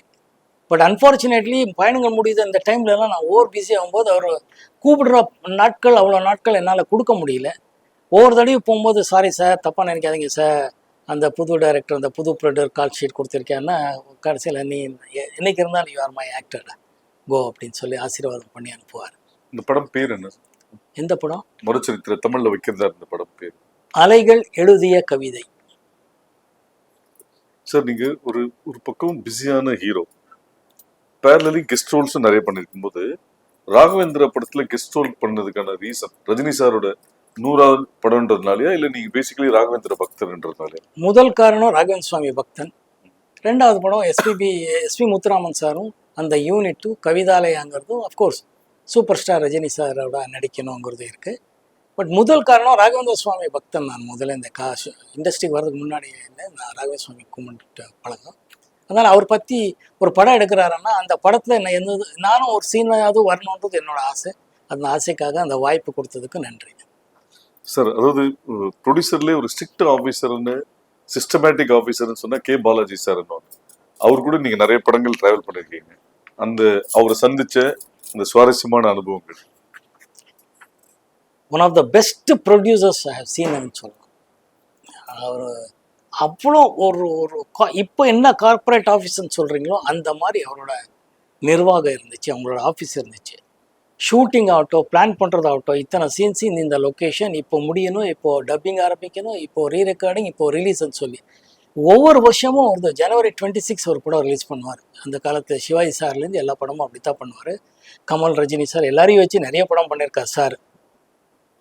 அந்த வரிசையில் பிளான் பண்ணும்போது அவரோட அந்த ஒர்க்கிங் ஸ்டைல் என்ன, இந்த டைம் இது முடிக்கணும், அதுக்கு என்ன பண்ணும் அதுதான் கேட்பார். தவிர கொடுத்துட்டு ஏன் முடியலன்ற ஏன் முடியல, ஏன் ஷூட்டிங் போஸ்ட்போன் பண்ணிட்டு இருக்கீங்க ஏன்றதுக்கு வாய்ப்பே இல்லை. மழை வந்தால் அன்றைக்கி ஷூட்டிங் எடுக்கணும், அப்போ ஷூட் பண்ணி இங்கே போய் இந்த இன்டீரியர் ஒர்க் அந்த இன்னொரு நாளைக்கு பிளான் பண்ணி முடிங்கன்னு சச் எ மெட்டிகுலஸ். ஏன்னா அது அவர் ப்ரொடக்ஷன் மேனேஜராக வளர்ந்து வந்த ஒரு பெரிய ப்ரொடியூசர் ஆக்டர்ன்றதுனால அவருக்கு அந்த விஷயம் தெரியும்.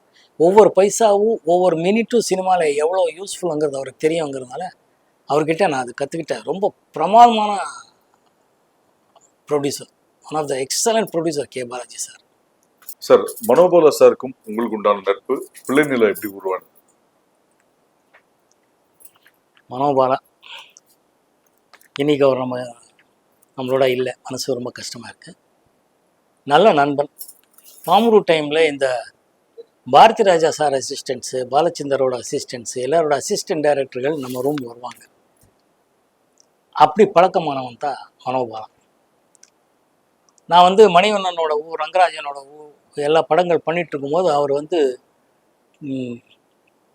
கார்த்திக்கும் சுஹாசினி வச்சு இளையராஜா மியூசிக் வச்சு ஒரு படம் பண்ணார். படத்தை பேர் மறந்துட்டு பண்ணார். அன்ஃபார்ச்சுனேட்லி அந்த படம் சரி போல. நம்ம இண்டஸ்ட்ரியில் ஒரு படம் சரி போலனால பாவம் எல்லா இயக்குநர்களுக்கும் எல்லா நடிகர்களுக்கும் தயாரிப்பாளருக்கும் இருக்கிற பிரச்சனை தான். அவரை மற்ற படங்கள் அவருக்கு வரல. ஆனால் நான் படங்கள் பண்ணிகிட்டே இருந்தேன். அவரோட சக இயக்குனர் மணிவண்ணனும் கே ரங்கராஜனும் இந்த கேங்கோட நான் படம் பண்ணிகிட்டே இருக்கேன். அப்போது எப்போவுமே வந்து கேட்டுகிட்டே இருப்பார், நம்ம வந்து எனக்கு ஒரு படம் பண்ணி கொடுத்தோன்னா ஓகேன்னு சொல்லுவேன். வருவான். அவர் செலவுக்கெல்லாம் வந்து அவருக்கு எவ்வளோ உரிமையாக இருந்துச்சுன்னா, நான் எனக்கு இவ்வளோ பணம் வேணும், என்கிட்ட பணமே இல்லை, செலவு வேணும்னு பாக்கெட்டில் கை போட்டு எடுத்துகிட்டு போவார், ஷர்ட்லேருந்து எடுத்துகிட்டு போவார். அதெல்லாம் ரொம்ப ஹாப்பியாக இருந்த நாட்களுங்கிறதுனால அதெல்லாம் ஒரு பிரச்சனை. அப்படி இருக்கும்போது ஒரு காலகட்டத்தில் அவர் ரொம்ப ஒரு தீவிரமாக ரொம்ப சோகத்தில் டிப்ரெஷனுக்கு போயிட்டார். அந்த டைமில் தான் எனக்கு ஓவராக ஒரு நிகழ்ச்சி நடந்தது. அதுக்கப்புறம் தான் நான் வந்து நெக்ஸ்ட் டே ஷூட்டிங்கில் கலைமணி சார் எல்லாம் அப்போ எல்லாம் ஷூட்டிங் ஸ்பாட்டுக்கே காட்ஷீட் கேட்க வருவாங்க, ஷூட்டிங் ஸ்பாட்லேயே கதை சொல்ல வருவாங்க. எல்லாமே அது வேறு காலத்தின் கட்டாயம். அப்போ வரும்போது அவர் கால்ஷீட் கொடுக்கணும் கேட்கணும் போது நான் சொன்னேன், ஒரே ஒரு கண்டிஷன் சார், நீங்கள் மனோபாலா டேரக்டர் போடுறதா இருந்தால் நான் கால்ஷீட் கொடுக்குறேன்னா, நீங்கள் கால்ஷீட் கொடுக்குறதா இருந்தால் நிச்சயமாக கொடுக்குறேன் அப்படின்னா. நான் சொன்னேன், மனோபாலா அட்வான்ஸ் கொடுத்து கமிட் பண்ணிவிடுங்க, நான் பேசுகிறேன்னு சொல்லி அன்றைக்கி மத்தியானமே அட்வான்ஸ் கொடுத்து அவரை கமிட் பண்ணி இவர் ரொம்ப ஹாப்பி ஆகிட்டார். அப்போ நைட்டாக படம் பண்ணணும். நைட்டாக நான் தான் ஷூட்டிங் என்னால் நடிக்க முடியும். அப்போதைக்கு இமீடியட்டாக கொடுக்கணுன்னா ஒரு கதை உருவாக்கும் போது 2 கதை சொன்னார். அதில் தான் உருவாகின படம் பிள்ளை நிலா. கலைமணி சார் கதை, திரைக்கதை வசனமும், மனோபாலா இயக்கம், இளையராஜா சார் மியூசிக்கு, லெனின் சார் எடிட்டர் நினைக்கிறேன். பிரமாதமான இருந்த கதை திரைக்கதையினால் மக்கள் ஆதரவுனால சூப்பர் ஹிட் ஆச்சு. அன்னிலேருந்து மனோபாலாவோட வாழ்க்கையில் ஒரு மாதிரி திருப்பு முனையாக அமைஞ்சது. நல்ல படங்கள் பண்ணார். அதுக்கப்புறம் நிறைய படங்கள் பண்ணார். நடிகராக இருந்தார். இப்போ இந்த ஹரா படத்தையும் நடிச்சிருக்கிறார். அன்ஃபார்ச்சுனேட்லி அவர் நம்மளோட இல்லை. அவ்வளோதான். ராமதாஸ் சார், 1000 பூக்கள் மலரட்டும். அவர் இவங்களோட நல்லா படம் பண்ணும்போது அசிஸ்டன்ட் டைரக்டராக வந்தவர், ரைட்டராக இருந்தவர். அப்போ பேசும்போதெல்லாம் ஒரு நல்ல கதைகள் இருந்து சொல்லுவாங்க. எந்தெந்த கதை பிடிக்கும் போது உருவான படம் தான் 1000 பூக்கள் மலரட்டும். கோவை தம்பி சார் பேனரில் பண்ண முடியறதுக்கு ஒரு வாய்ப்பு கிடைச்சிது. கே ரங்கராஜன் நான் என்னோட முதல் காம்பினேஷன் வந்து நெஞ்சம் இல்லாம் நீன்னு திலக் அவங்க ப்ரொடியூசர்ஸ், அவங்க சைடு. சங்கர் கணேஷ் சார் மியூசிக்கு. நானும் ராதா, பூர்ணிமா இவங்களெல்லாம் நடித்தோம். பிரமாதமாக போச்சு. சாங்ஸ் ஒரு சூப்பர் ஹிட், நல்லா போச்சு. அதுக்கப்புறம் உருவான படம் தான் செல்வராஜ் அவர் கதை திரைக்கதை வசனத்தில் மதர்லேண்ட் பிக்சர்ஸ் கோவித்தம்பி சார் ப்ரொடியூஸ் பண்ணார், இளையராஜா சார் மியூசிக்கு. புதிய கீதம் ரொம்ப நல்லா போச்சு. வல்லபன் அவருக்கு நம்ம கதா இலக்கில் இருந்த மிகப்பெரிய ரைட்டர், கோவை தம்பி சாருக்கும் வலதுகையாக இருந்தவர், ரங்கராஜன் சாருக்கும் ஒரு வலதுகையாக இருந்தவர். அதுக்கப்புறம் பாடுநிலாவை பண்ணேன், அதுக்கும் வல்லபன் இவங்களெல்லாம் ரொம்ப ஹெல்ப் பண்ணாங்க. புதிய கீதம் வந்து ஆர் செல்வராஜ் எழுதின கதை திரைக்கதை வசனம், ரொம்ப ஒரு பிரமாதமான கதை திரைக்கதை அமைஞ்சு படமாக உருவானது. அதுக்கு வந்து பாடுநிலாவே அகைன் இளையராஜா சார் காம்பினேஷனில் படம் பண்ணேன். அதுக்கு ஒரு வாய்ப்பு கிடைச்சது. உங்களோட முதல் 500வது நாள் படம் ஆர் சுந்தரராஜனுக்கு முதல் படம், அந்த காம்பினேஷன் பல சக்சஸ் கொடுத்துருக்கு. சுந்தரராஜன் சார் பத்தி.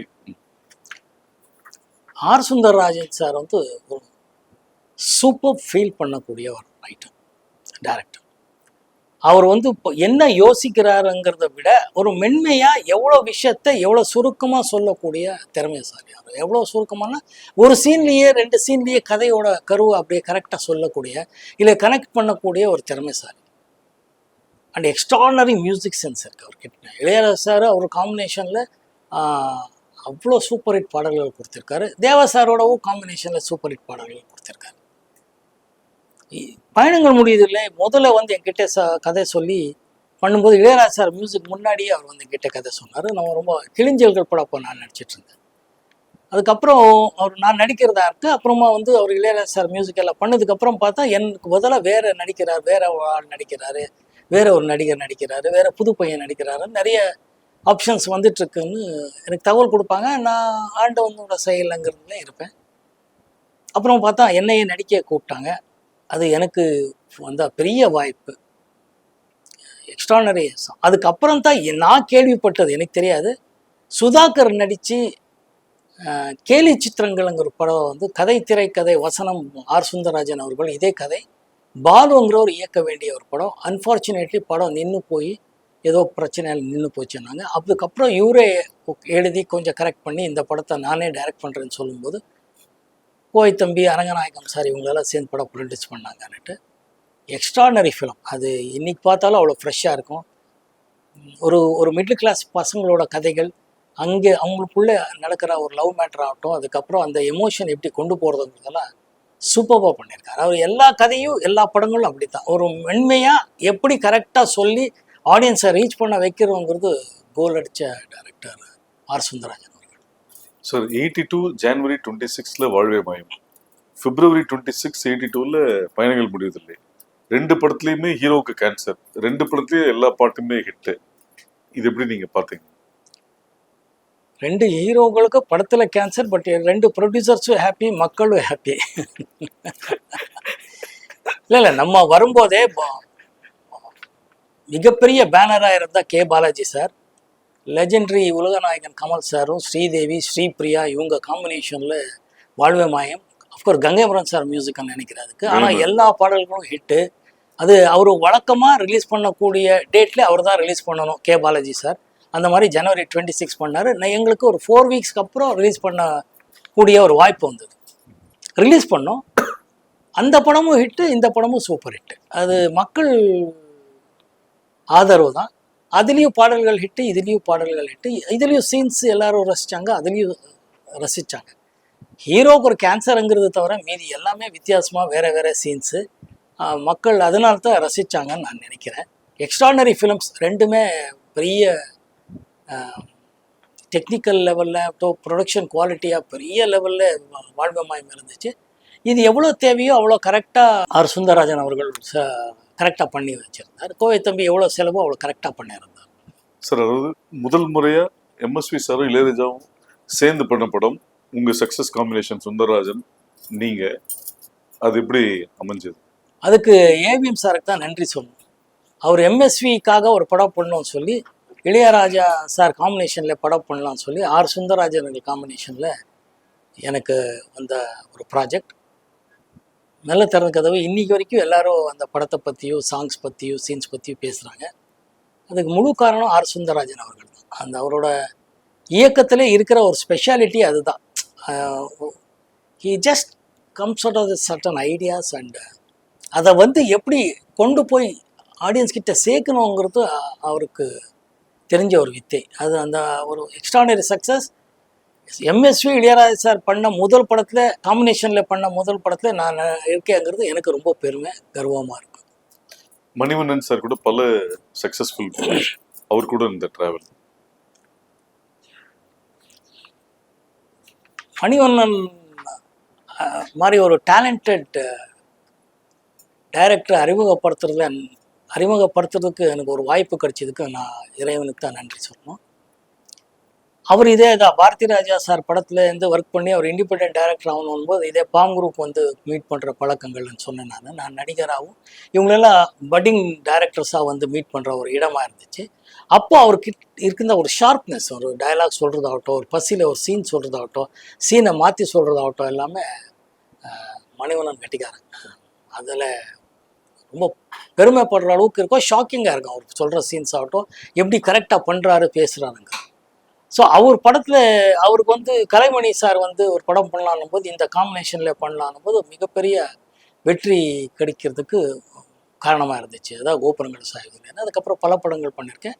ரொம்ப ரொம்ப நல்ல விஷயம் அவர்கிட்ட. சார் கோகிலால கமலஹாசன், மூடு பணியில் பிரதாப், நான் பாடும் பாடல சிவகுமார் சார், 100வது நாள் விஜயகாந்த், சத்யராஜ் சார் கூட 24 மணி நேரம், இந்த மாதிரி படங்கள் மல்டி ஸ்டார்ஸ் கூட உங்க கூட டிராவல் பண்ணியிருக்காங்க. அந்த டிராவல் எப்படி இருந்தது? பிரமாதமாக இருக்கேன். அப்போ அந்த மாதிரி கமல் சார் நான் நடிக்க வரும்போது பெரிய லெஜெண்டரி ஆக்டர், பெரிய பெரிய star, very popular actor. Even in Karnataka அவ்வளோ ஃபேன் ஃபாலோயிங் அவருக்கு. அப்புறம் ரஜினி சார் நான் வரும்போதே முதல்ல சொன்ன மாதிரி சூப்பர் ஸ்டார். சிவகுமார் ஐயா நான் வரும்போதே பெரிய ஸ்டாராக இருந்தவர் தான். நம்ம நடிகர் விஜயகாந்த் அவர்களாகட்டும், நம்ம சத்யராஜ் அவர்களாகட்டும், எல்லாம் நம்ம கூட வந்த நடிகர்கள் ரொம்ப பிரமாதமாக, நமக்குள்ளே எந்த பிரச்சனையும் எப்பவும் வந்ததே இல்லை. ஸோ சக நடிகர்களாகவும் ஒத்துழைப்பு எப்பவுமே இருந்துச்சு. யார் எந்த ரோல் பண்ணுறோங்கிறத விட ஒரு ஃபேமிலியாக தான் பழகி நடிச்சது உண்டு. அதுதான் சொல்கிறேன். சார் 60+ டைரக்டர்ஸ் கூட ஒர்க் பண்ணிருக்கீங்க. அதுல 23 டைரக்டர்ஸோட ஃபர்ஸ்ட் பட நாயகன் நீங்க. ஃபர்ஸ்ட் பட டைரக்டர்ஸ் தேர்ந்தெடுக்கிறது முக்கிய காரணம் என்ன? அவங்களுக்குள்ள இருக்கிற பசியை தேடுவேன். அவங்களுக்குள்ள இருக்கிற பசியை படமாக்குறது அவங்களுக்கு காட்டுற இன்ட்ரெஸ்ட்டில் படம் வெற்றி அடையுங்கிற நம்பிக்கை. நான் முதல்ல சொன்ன மாதிரி படம் தான் ஒருத்தரோட சக்ஸஸ்ஸு ஃபெயில்யூர், படம் தான் நிர்ணயிக்கும். ஸோ அந்த கூட்டணியில் நல்ல படம் கொடுத்து வெற்றி அடையணுங்கிற பசி உள்ள இயக்குநர்கள் தேடுவேன். பல தடவை சக்ஸஸ் ஆயிருக்கேன், ஒரு சில தடவை ஃபெயில்யூர் ஆயிருக்கேன். அது தான் காரணம். ஸோ சினிமாவில் பொதுவாக ஒரு அன்ரிட்டன் ரூல்ஸ் என்னன்னா, ஜெயித்ததுக்கு அப்புறம் வந்து ஒரு சக்ஸஸ்ஃபுல் காம்பினேஷனோட ட்ராவல் பண்ணுவாங்க. அப்படி இல்லாம நீங்க புதுசா இன்வென்ட் பண்ணதுக்கும் பசி தான் முக்கிய காரணம். பசி தான். அவங்களுக்குள்ள இருக்கிற பசியை தேடுவேன். இந்த பசி இருக்கும்போது அது நல்லா சில டைம்ல ஆன் பேப்பர் ஆன் விஷுவலா வருமாங்கிறது இருக்கும். அதுல ஒரு சில பேர் தேர்ந்தெடுத்து என் அறிவுக்கு முடிஞ்ச அளவுக்கு இந்த ஃபீலிங்ல பார்ப்பேன். நிறைய தடவை சக்சஸ் ஆயிருக்கேன். சார் பாரதிராஜா சார் கூட ஒர்க் பண்ண முடியாத ஒரு வருத்தம், அவரோட ஸ்கிரிப்ட்ல தெலுங்குல ஒர்க் பண்ணதுனால ஒரு சாட்டிஸ்ஃபேக்ஷன் உங்களுக்கு கிடைச்சதா? பாப்பு சார் பத்தி கொஞ்சம் சொல்லுங்க. பாப்பு லெஜெண்டரி டைரக்டர் சார். அவரோட ஃபாண்ட் இன்னைக்கும் ஒரு தெலுங்குல ஒரு பெரிய டிஃப்ரெண்ட் ஸ்டைல் ஆஃப் ஃபாண்டிங் இருக்குது. Extraordinary cartoonist. அவரு முதல் நாள் ஷூட்டிங் போகும்போதே நான் சொன்னேன், சார் எனக்கு தெலுங்கு அவ்வளோ தெரியாது, கற்றுக்க ஆசைப்பட்றேன், ஏதாவது தவறாக பேசினா நீங்கள் தான் மன்னிக்கணும், அப்போ தான் நான் பேசி தான் கற்றுக்க முடியும்னு. ஓகே, நான் அன்னிலேருந்து அவர் என்னை ஒரு ஸ்டூடெண்ட்டாகவே ஏற்றுக்கிட்டார். அவர் ஒரு ஸ்கிரிப்டில் எழுதுனா டைலாக்ஸ் இங்கே இருந்தால் பக்கத்தில் அப்படியே எந்த லென்ஸு எப்படிங்கிறது கார்ட்டூனில் எழுதி வச்சுருவார். எக்ஸ்ட்ரானரி ஃப்ரேமிங் இருக்கும். இன்னைக்கு வரைக்கும் தெலுங்கு ஆடியன்ஸில் நீங்கள் பாப்பு சார்ன்னா அவ்வளோ மரியாதை கொடுத்து பேசுவாங்க. நான் பாப்பு சார் படத்தில் நடிச்சிருக்கேன்னால எனக்கு மேலே அவ்வளோ மரியாதை கொடுக்குறாங்க. ஏன்னா அவ்வளோ பெரிய ஜீனியஸோட நடிக்கிறதுக்கு எனக்கு ஒரு வாய்ப்பு வந்தது பெரிய விஷயம். இளையரா இன்னொன்று அதில் ரொம்ப முக்கியமான விஷயம் சொல்லணும். எஸ்பிபி சார் முதலாக இசையமைச்ச படம் தூர்ப்பு வெள்ளையரை. மிகப்பெரிய காட் இஸ் கிரேட், கடவுளுக்கு தான் நன்றி சொல்லணும். அவர் ஃபஸ்ட்டு டைம் பெரிய சிங்கர், முதல் தடவை மியூசிக் டைரக்டர் ஆனது இந்த பாப்பு சார் படம். கிழக்கிய பொங்குமுறை எல்லா பாட்டும் இங்கே சூப்பர் ஹிட். அதை நான் கொடுத்து வச்சேன். சார் சில டைரக்டர்ஸ் பேர் சொல்கிறேன், அது சொன்னோன்னே ஒரு உங்களுக்கு இருக்கிற மெமரிஸ். கிழிஞ்சல்கள் துறை. பசி படத்துக்கு அப்புறம் பசியோட வெற்றி கொடுக்கணும் ஒரு வெறித்தனமாக நடந்துக்கிட்டா ஒரு சூப்பர் ஹிட் கொடுத்தப்பா டைரக்டர். சைலண்ட்ல போட்டு Malayalam Sankaran Nair. Great legendary director. அவரோட ஒர்க் பண்ணதே பெரிய விஷயம். அந்த படத்தில் ஒர்க் பண்ணதுனால லெஜெண்டரி ஆக்டர் பிரேம் நசீரோட ஒர்க் பண்ணுறதுக்கும் சாரதம்மாவோட நடிக்கிறதுக்கு ஒரு வாய்ப்பு கிடைச்சிது. ரொம்ப happy. Singeetam Srinivasan extraordinary sense of humour. முதலேருந்து அவர் சொம்மக்குருதி சொக்கோக்குருதிங்கிற தெலுங்கு படத்துக்கு அப்புறம் இயக்கிய டியூல் ரோல் நடித்த படம் கந்தர்கோலம். நான் அதை அவர் தான் இயக்கினார். ஒர்க் பண்ணுறது கற்றுக்கிறதே பெரிய விஷயம். அவர் அப்படி ஒரு காமெடி, அப்படி ஒரு சென்ஸ் ஆஃப் ஹியூமர் இருக்கும். சொல்லும் போதே மோகன் அப்படின்னு ஆரம்பிப்பார். Extraordinary genius soul. Jandhyala Telugu audience கிட்டே கேட்கணும் நீங்கள். ஜஞ்சாலான்னு one of the fantastic writers. இன்னைக்கு வரைக்கும் அவர் படம் ரெஃபரன்ஸ் இல்லாமல் இருக்கவே இருக்காது. அவர் படங்களில் என்னை கூப்பிட்டு என்னை நடிக்க வச்சதுக்கு நான் கடவுளுக்கு நன்றி சொல்லணும். அந்த படத்தோட காம்பினேஷன்ஸில் அவர் அன்னைக்குள்ள அந்த ஒரு காமெடியை எப்படி திரைக்கு கொண்டு வர்றது, எப்படி அப்டேட் பண்ணுறதுன்னு அவர் எழுதும் போது தான் தெரியும். Extraordinary writer Jandhyala sir. Dorai Bhagwan beautiful film makers in Kannada. நான் ரொம்ப இஷ்டப்பட்டு அவங்க படத்தில் நடிச்சிருக்கேன். அகெயின் ஒரு ஹீரோ ஒரு படத்தில் வந்து சங்கர் நாக் இருந்தார். நான் அவரோட தம்பியாக நடித்தேன். ரொம்ப ஹாப்பி. இன்னொரு படம் ஜெய் ஜெகதீஷ் நடித்தார். அவருக்கு ஃப்ரெண்டாக காலேஜில் நடித்தேன். 2 படமும் பெரிய ஹிட் படம். ரொம்ப நல்ல director. Very scheme, very well plan பண்ணி இயக்கிக்கிற டைரக்டர். அவங்களுக்குள்ளேயே 2 பேர்னா ஒருத்தர் இந்த எப்படி கேமரா வசனம் சொல்கிறாரோ, இன்னொருத்தர் டோட்டல் ப்ரொடக்ஷன் பார்த்துட்டு டைரக்ஷனுக்குள்ளே எப்படி வருதுங்கிறது அவங்கள பார்த்தா கற்றுக்கிட்டேன். Venkat sir beautiful writer. Again அவரோட ட்ராமா தான் பண்ணோம். ட்ராமாவாக ரொம்ப நல்லா இருந்தது. அப்படியே ஸ்க்ரீன் மேலே கொண்டு வந்தார். சிவி ராஜேந்திரன். சிவி ராஜேந்திரன் என்ன சொல்ல, நாங்கள் அவர் படம் பார்த்து வளர்ந்த ஆள். அவரோட கலாட்டா கல்யாணம் இன்னும் அப்படி கண் முன்னாடி நிற்கிது. அவரோட ஒர்க் பண்ணுறதுக்கு நான் கொடுத்தவங்கிறது தான் சொல்லணும், கொடுத்து வச்சவங்கிறதா. அகெயின் சிவி ஸ்ரீதர் ஸ்டூடெண்ட் மாதிரி அவரோட பிளானிங், அவரோட விஷயங்கள் எல்லாம் ரொம்ப இன்ஸ்பைரிங்காக இருக்கும். கேஎஸ் பிரகாஷ் ராவ் பெரிய ஜீனியஸ் பற்றியெல்லாம் நம்ம பேசுகிற அளவுக்கு எல்லாம் ஒன்றும் வளரலைங்க இன்னும். He was such a legendary director. ரொம்ப லெஜெண்டரி. அதெல்லாம் சான்ஸே சொல்கிறேன். KN Subbu. KN Subbu SPT films. Panchu Arunachalam சாரோட பிரதர். ரொம்ப ஆனஸ்ட்டாக சின்சியராக ஒர்க் பண்ணணும், சின்சியராக படம் நல்லா வரணும், கரெக்ட் விலைக்கு விற்கணும், கரெக்டானதில் ரொம்ப நல்லா இருந்தார். அவர் புதுசாக ஒரு மியூசிக் டைரக்டர் சிவாஜி ராஜாங்கிற ஒரு அறிமுகப்படுத்தினார். ஆல் சாங்ஸ் ஒரு சூப்பர் ஹிட். அன்னைக்கு ரொம்ப பெருமையாக இருக்குது. என்சி சக்கரவர்த்தி. அகெயின் சிவி ஸ்ரீதர் யூனிட்டில் வந்த ஒரு ஆள். ரொம்ப ஹாப்பியாக இருந்துச்சு படம் பண்ணுறதுக்கு. கோகுலகிருஷ்ணன். அவர் ஒரு இயக்கின முதல் படம் தான் அர்ச்சனை பூக்கள். ஆக்சுவலி நல்ல ரைட்டர். இளையராஜா சார் கேங்லேருந்து வந்தவர். ரொம்ப மண் வாசனையை தெரிஞ்சவர். அதனால தான் அர்ச்சனை பூக்கள் படம் முடிஞ்சது. ரொம்ப நல்ல பாடல்கள், ஒரு நல்ல வாய்ப்பு எனக்கு. ஜெயராம் ரெட்டி. கன்னடா படம். ஆமாம், அது ஒரு நல்ல எக்ஸ்பீரியன்ஸ் தான் எனக்கு. Rajamani. Visu sir brother. Extraordinary மனுஷன். அந்த 4 பேருக்கு நன்றிங்கிற ஒரு எக்ஸ்ட்ரானரி ட்ராமா. ஆக்சுவலி அந்த ட்ராமா பார்த்துட்டு படம் பண்ணணும்னு ஆசைப்பட்டேன். ரொம்ப நல்ல ட்ராமாவே, ரொம்ப நல்ல சினிமாவை எடுத்துகிட்டு இருந்தார். அன்ஃபார்ச்சுனேட்லி கொஞ்சம் நேரத்துக்கு அப்புறம் அவர் காலமாயிட்டார். அதுக்கப்புறம் சோமுங்கிறவர் தான் அந்த படத்தை முடித்தார். ரொம்ப பியூட்டிஃபுல். விஸ்வ சார் ஃபேமிலிக்கே இருக்கிறவர் என்னன்னா, அந்த சென்ஸ் ஆஃப் ஹியூமர் மட்டும் இல்லை, டைலாகை கவுண்டர் அடிக்கிற அந்த வார்த்தைகளை எடுத்து கொடுக்குறதுல he was so good. Very nice human being Rajamani sir. Magudi director NC Chakravarthy. அதான் சேம். இவங்களெல்லாம் ஸ்ரீதர் சார் ஃபேமிலி தான். எல்லாரும் அந்த சைட்லேருந்து தான் வரக்கூடிய ஒரு ஆட்கள் தான். எனக்கு ரொம்ப ஆசைப்பட்டு பண்ண படம். K Vijayan sir. என்னோட டார்லிங் அவர். அவ்வளோ பெரிய டைரக்டர். சிவாஜி சார்லேருந்து எல்லாரையும் வச்சு டைரக்ட் பண்ண நடிகர், டைரக்டர். நம்மளை வச்சு படம் பண்ணும்போது நம்ம காலத்துக்கு வந்து நம்மளோட பழகி நம்மளை எந்த விதமான ஒரு காம்ப்ளெக்ஸே வராத மாதிரி பார்த்துக்கிட்ட ஒரு இமை. ஆக்சுவலி ரஞ்சித் குமார். நல்ல again it's a good director. He wants to make a good films and பசியர். அமீர்ஜான் சார். அமீர்ஜான் அகைன் இது ஒரு பாலச்சந்தர் சார் அசிஸ்டண்ட்டு. பாலச்சந்தர் சாருக்கு படம் பண்ண முடியலன்னு சொல்லும்போது இவர் வந்து கண்மணி சபு மூலமாக வந்தார். கண்ணதாசன் சார் பையன். அவருக்காக தான் இந்த படம் பண்ணேன். Beautiful experience. Beautiful man. மோகன். டைரக்டர் மோகனுங்கிறவர் கிரேட். தேவராஜ் மோகன் காம்பினேஷனில் வந்த மோகன் சார் தான். இந்த படம் வந்து வெண்ணடாய் மூர்த்தி சார் வந்து அவர் கூட்டணியில் பண்ண படம் தான். அவருக்காகத்தான் படம் பண்ணேன். ரொம்ப நல்ல எக்ஸ்பீரியன்ஸ். அவரோட படங்களில் நடந்த விஷயங்களெல்லாம் கேட்டு மகிழ்ந்து. எம்ஜிஆர் சார் கூட பண்ண ஜெகநாதன் சார்,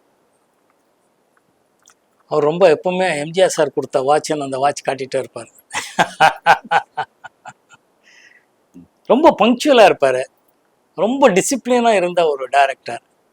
அவரோட ஒர்க் பண்ணதே எனக்கு ரொம்ப பாக்கியமாக தான் இருந்துச்சு. கார்த்திக் ரகுநாத் அவரோட முதல் படம் அகெயின் அண்ணின்னு சொல்லி பண்ணோம். அது ஒரு ஹிந்தி படம் remake, K Balaji sir production. Extraordinary. அவரும் ஒரு நல்ல ரைட்டர் டைரக்டர், நல்ல படமாக தான் எடுத்து கொடுத்தார். அது வரைக்கும் ரொம்ப சந்தோஷமான விஷயம். R Krishnamurthy sir, R Krishnamurthy sir தான் பில்லா கிருஷ்ணமூர்த்தின்னு பேர். ரொம்ப பாப்புலர் டைரக்டர். அவரும் அப்படி தான். தேர் ஆல் ப்ரொடியூசர்ஸ் டைரக்டர்ஸ். ப்ரொடியூசர் சொன்ன டைமுக்கு முடிச்சு கொடுக்கணுங்கிறத ரொம்ப டிசிப்ளினாக ஒர்க் பண்ணக்கூடியது. அவங்களோட எல்லாம் ஒர்க் பண்ணுறதுக்கு எனக்கு ரொம்ப ஹாப்பியாக இருந்துச்சு. வம்சி தெலுங்கு படம். ரொம்ப இசைக்கு ஒரு கலர் கொடுத்த தெலுங்கு டைரக்டர். இளையராஜா சார் மியூசிக்கில் ஒரு நம்ம கார்த்திக் வச்சு ஒரு படம் பண்ணார். சூப்பர் படம் பண்ணியிருந்தார். அதுக்கப்புறம் தான் நான் அந்த படத்தை எனக்கு காமிச்சதுக்கப்புறம் தான் படம் பண்ணேன், ஆலாப்பனான்னு. எக்ஸ்ட்ரானரி சாங்ஸு, படமும் நல்லா எடுத்தார். நல்ல இயக்குனர், நல்ல விஷுவல் சென்ஸ் உள்ள ஒரு ஆள். எம்ஆர் பூபதி, பாலு மகேந்திரா சாரோட அசிஸ்டண்ட். அவர் நம்ம படத்துல எல்லாம் ஒர்க் பண்ணி கொடுத்தேன். ரொம்ப நல்ல இயக்குனர். சக்தி கண்ணன் அகைன் மகேந்திர சாரோட ஒர்க் பண்ணவங்க. சக்தியு கண்ணன் அவங்களுக்காகத்தான் ஒர்க் பண்ணது. ரொம்ப நல்ல. அது in fact lyric writer, dialogue writer. Actually Kannan அந்த படத்தில் ரொம்ப எக்ஸ்ட்ரானரி சாங்ஸ் எழுதியிருப்பார். நரசிம்மன் அப்படி ஒரு டியூன் பண்ணியிருப்பார். யாருக்கப்புறம் அவர் அந்த படம் பண்ணார். அவங்களுக்காகத்தான் பண்ணி கொடுத்தேன். ஏன்னா மகேந்திரன் சாரோட நான் ஒர்க் பண்ணும்போது வந்த இயக்குனர்கள் என்னோட நல்ல பழகின நண்பர்கள்ங்கிறதுக்காக அந்த ஒரு படம் பண்ணேன். Cameraman Dinesh Babu, extraordinary cameraman Dinesh Babu. Shots பிரித்து கொடுக்குறதுலேருந்து எல்லாமே ரொம்ப நிபுணருங்கிறதுக்காக தான், அவர்கிட்ட ஒரு நல்ல டைரக்ஷன் பண்ணுற திறமை இருக்குங்கிறதுக்காக தான் அவரை டைரக்டர் ஆகிறதுக்கு எனக்கு ஒரு வாய்ப்பு கிடைச்சிது. ரொம்ப நல்ல டைரக்டர். ஹனிஃபா சார் இதுவும் அப்படி. அவர் மலையாளம் படம், கலைஞர் ஐயா ப்ரொடியூசர், பூம்புகார் ப்ரொடக்ஷனில் பண்ண வேண்டியது. இவங்களெல்லாம் ஒரு நல்ல விஷயம் என்னென்னா, ஒரு படத்தை காமிச்சு அதை அப்படியே எடுக்கிறேன்னு சொல்லும்போது கரெக்டாக ஒரு ரீச் ஆகக்கூடிய விஷயத்தில் எப்படி கொண்டு வர முடியுங்கிறது தெரிஞ்ச ஒரு technicians. I was so happy to work with. வி வழக்கம். நம்ம சுரேஷ் நதி ஆக்ட் பண்ண ஒரு சூப்பர் ஹிட் படம் பூக்களை பறிக்காதீர்கள். ஆமாம், அந்த படம் தான். ரொம்ப பெரிய டைரக்டர். ரொம்ப ஒரு தீவிரமாக கம்பீரமாக ஒரு மிலிட்ரி மேன் மாதிரி இருப்பார். அப்படியே பண்ணுவார். ஆனால் ரொம்ப நல்ல மனசு, தோற்றம் தான் அப்படி இருப்பார். ஸ்டார்ட் கேமரா சொல்கிறது அது இதெல்லாம். ஆனால் ரொம்ப இயல்பான ஒரு மனிதன். ரொம்ப பழகின நல்ல விஷயங்கள், நல்ல படங்கள். DS பாலகன், மாப்பிள்ளை சார் டைரக்டர். மதுசூதன ராவ். மாப்பிள்ளை டைரக்டர் சொல்லும்போது ஒரு விஷயத்த இங்கே சொல்ல, தேவர் ஃபிலிம்ஸ் மாப்பிள்ளை ப்ரொடக்ஷனில் தான் இது பண்ணோம். விசு சார் படம். அவர் டைரக்ஷன் பண்ணும்போது பேசுகிற விஷயங்கள் பண்ணதெல்லாம் அவர் குழந்தைக்கு சொல்லிக் கொடுக்குற மாதிரியே சொல்லிக் கொடுப்பார். அது ஒரு நல்ல விஷயமா இருந்துச்சு. மாப்பிள்ளை சார் விசு சாரோட பண்ண பெரிய பியூட்டிஃபுல் அனுபவம் எனக்கு. மதுசூதன ராவ் அகெயின் இவர் லெஜெண்டரி டைரக்டர். தெலுங்குல மதுசூதன் ராவன் அவ்வளோ பெரிய டைரக்டர். அது ஒரு ஹிந்தி படத்தோட ரீமேக் பண்ணோம். நல்ல அனுபவம் தான். GM குமார் சார் ஒரு மிக சிறந்த ஒரு கதாசிரியராக வந்தவர், நல்ல எழுத்தாளர். அவர் டைரக்ஷன் பண்ணும்போது ஃபஸ்ட்டு சொன்னார், இப்போ தான் என்ன தேவையை நான் எடுக்கிற ஆரம்பிச்சிருக்கேன் மோகன் சார். அது ரொம்ப நல்ல விஷயமா இருக்குது. வேலு பிரபாகரன் தான் கேமரா. எக்ஸ்ட்ரானரி டெக்னீஷியன் கூட்டணி அது. சார், ஸ்டில்ஸ் ரவி உங்கள் லைஃப்பில், உங்கள் கேரியரில் முக்கியமான ஆட்கள். அவர் எடுத்த சில ஃபோட்டோஸ் காமிக்கிறேன், அதோட மெமரிஸ். என்னோட குட் ஃப்ரெண்ட் ஆல்சோ. சொல்லுங்க. அவர் சொன்னது உங்களோட ஃபர்ஸ்ட் க்ளோஸ் அப் அவர் எடுத்தேன்னு சொன்னாரு. ஆமாம், அடடா. கப்பர் பார்க்கில் எடுத்தார். நானும் சுவாசினி நெஞ்சத்தை கிழாத ஷார்ட்ஸு. அந்த டே ஷார்ட்ஸ் எல்லாம் முடிச்சு அந்த லைட் வரும்போது எடுத்த ஷார்ட்ஸ் இது. அந்த அர்லி மார்னிங் ஷார்ட்ஸ் முடிக்கும் பிறகு எல்லாம் ஓடிட்டே இருந்தோம்னு சொன்னல, யூனிட்டாக ஓடி அந்த பிட்ஸ் எல்லாம் முடியும் போது இந்த ஷார்ட் எடுத்தார். ரொம்ப beautiful shot. Thank you Ravi. Legendary director Sridhar sir. Thendral Ennai Thodum பாட்டோட சீன்ஸ் ரொம்ப பிடிக்கும்.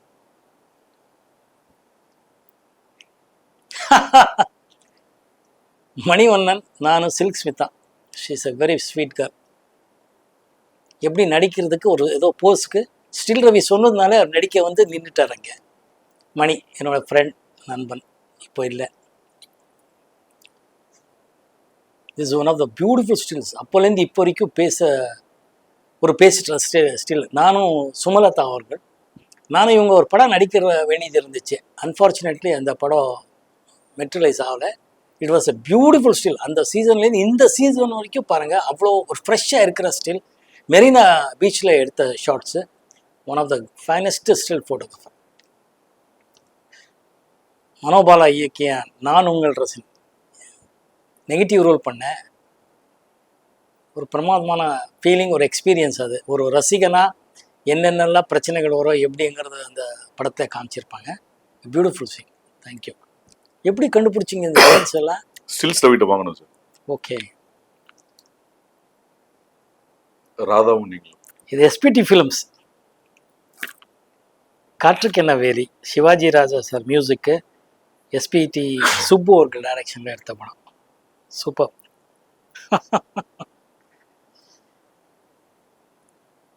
நல்ல மெமரிஸ்.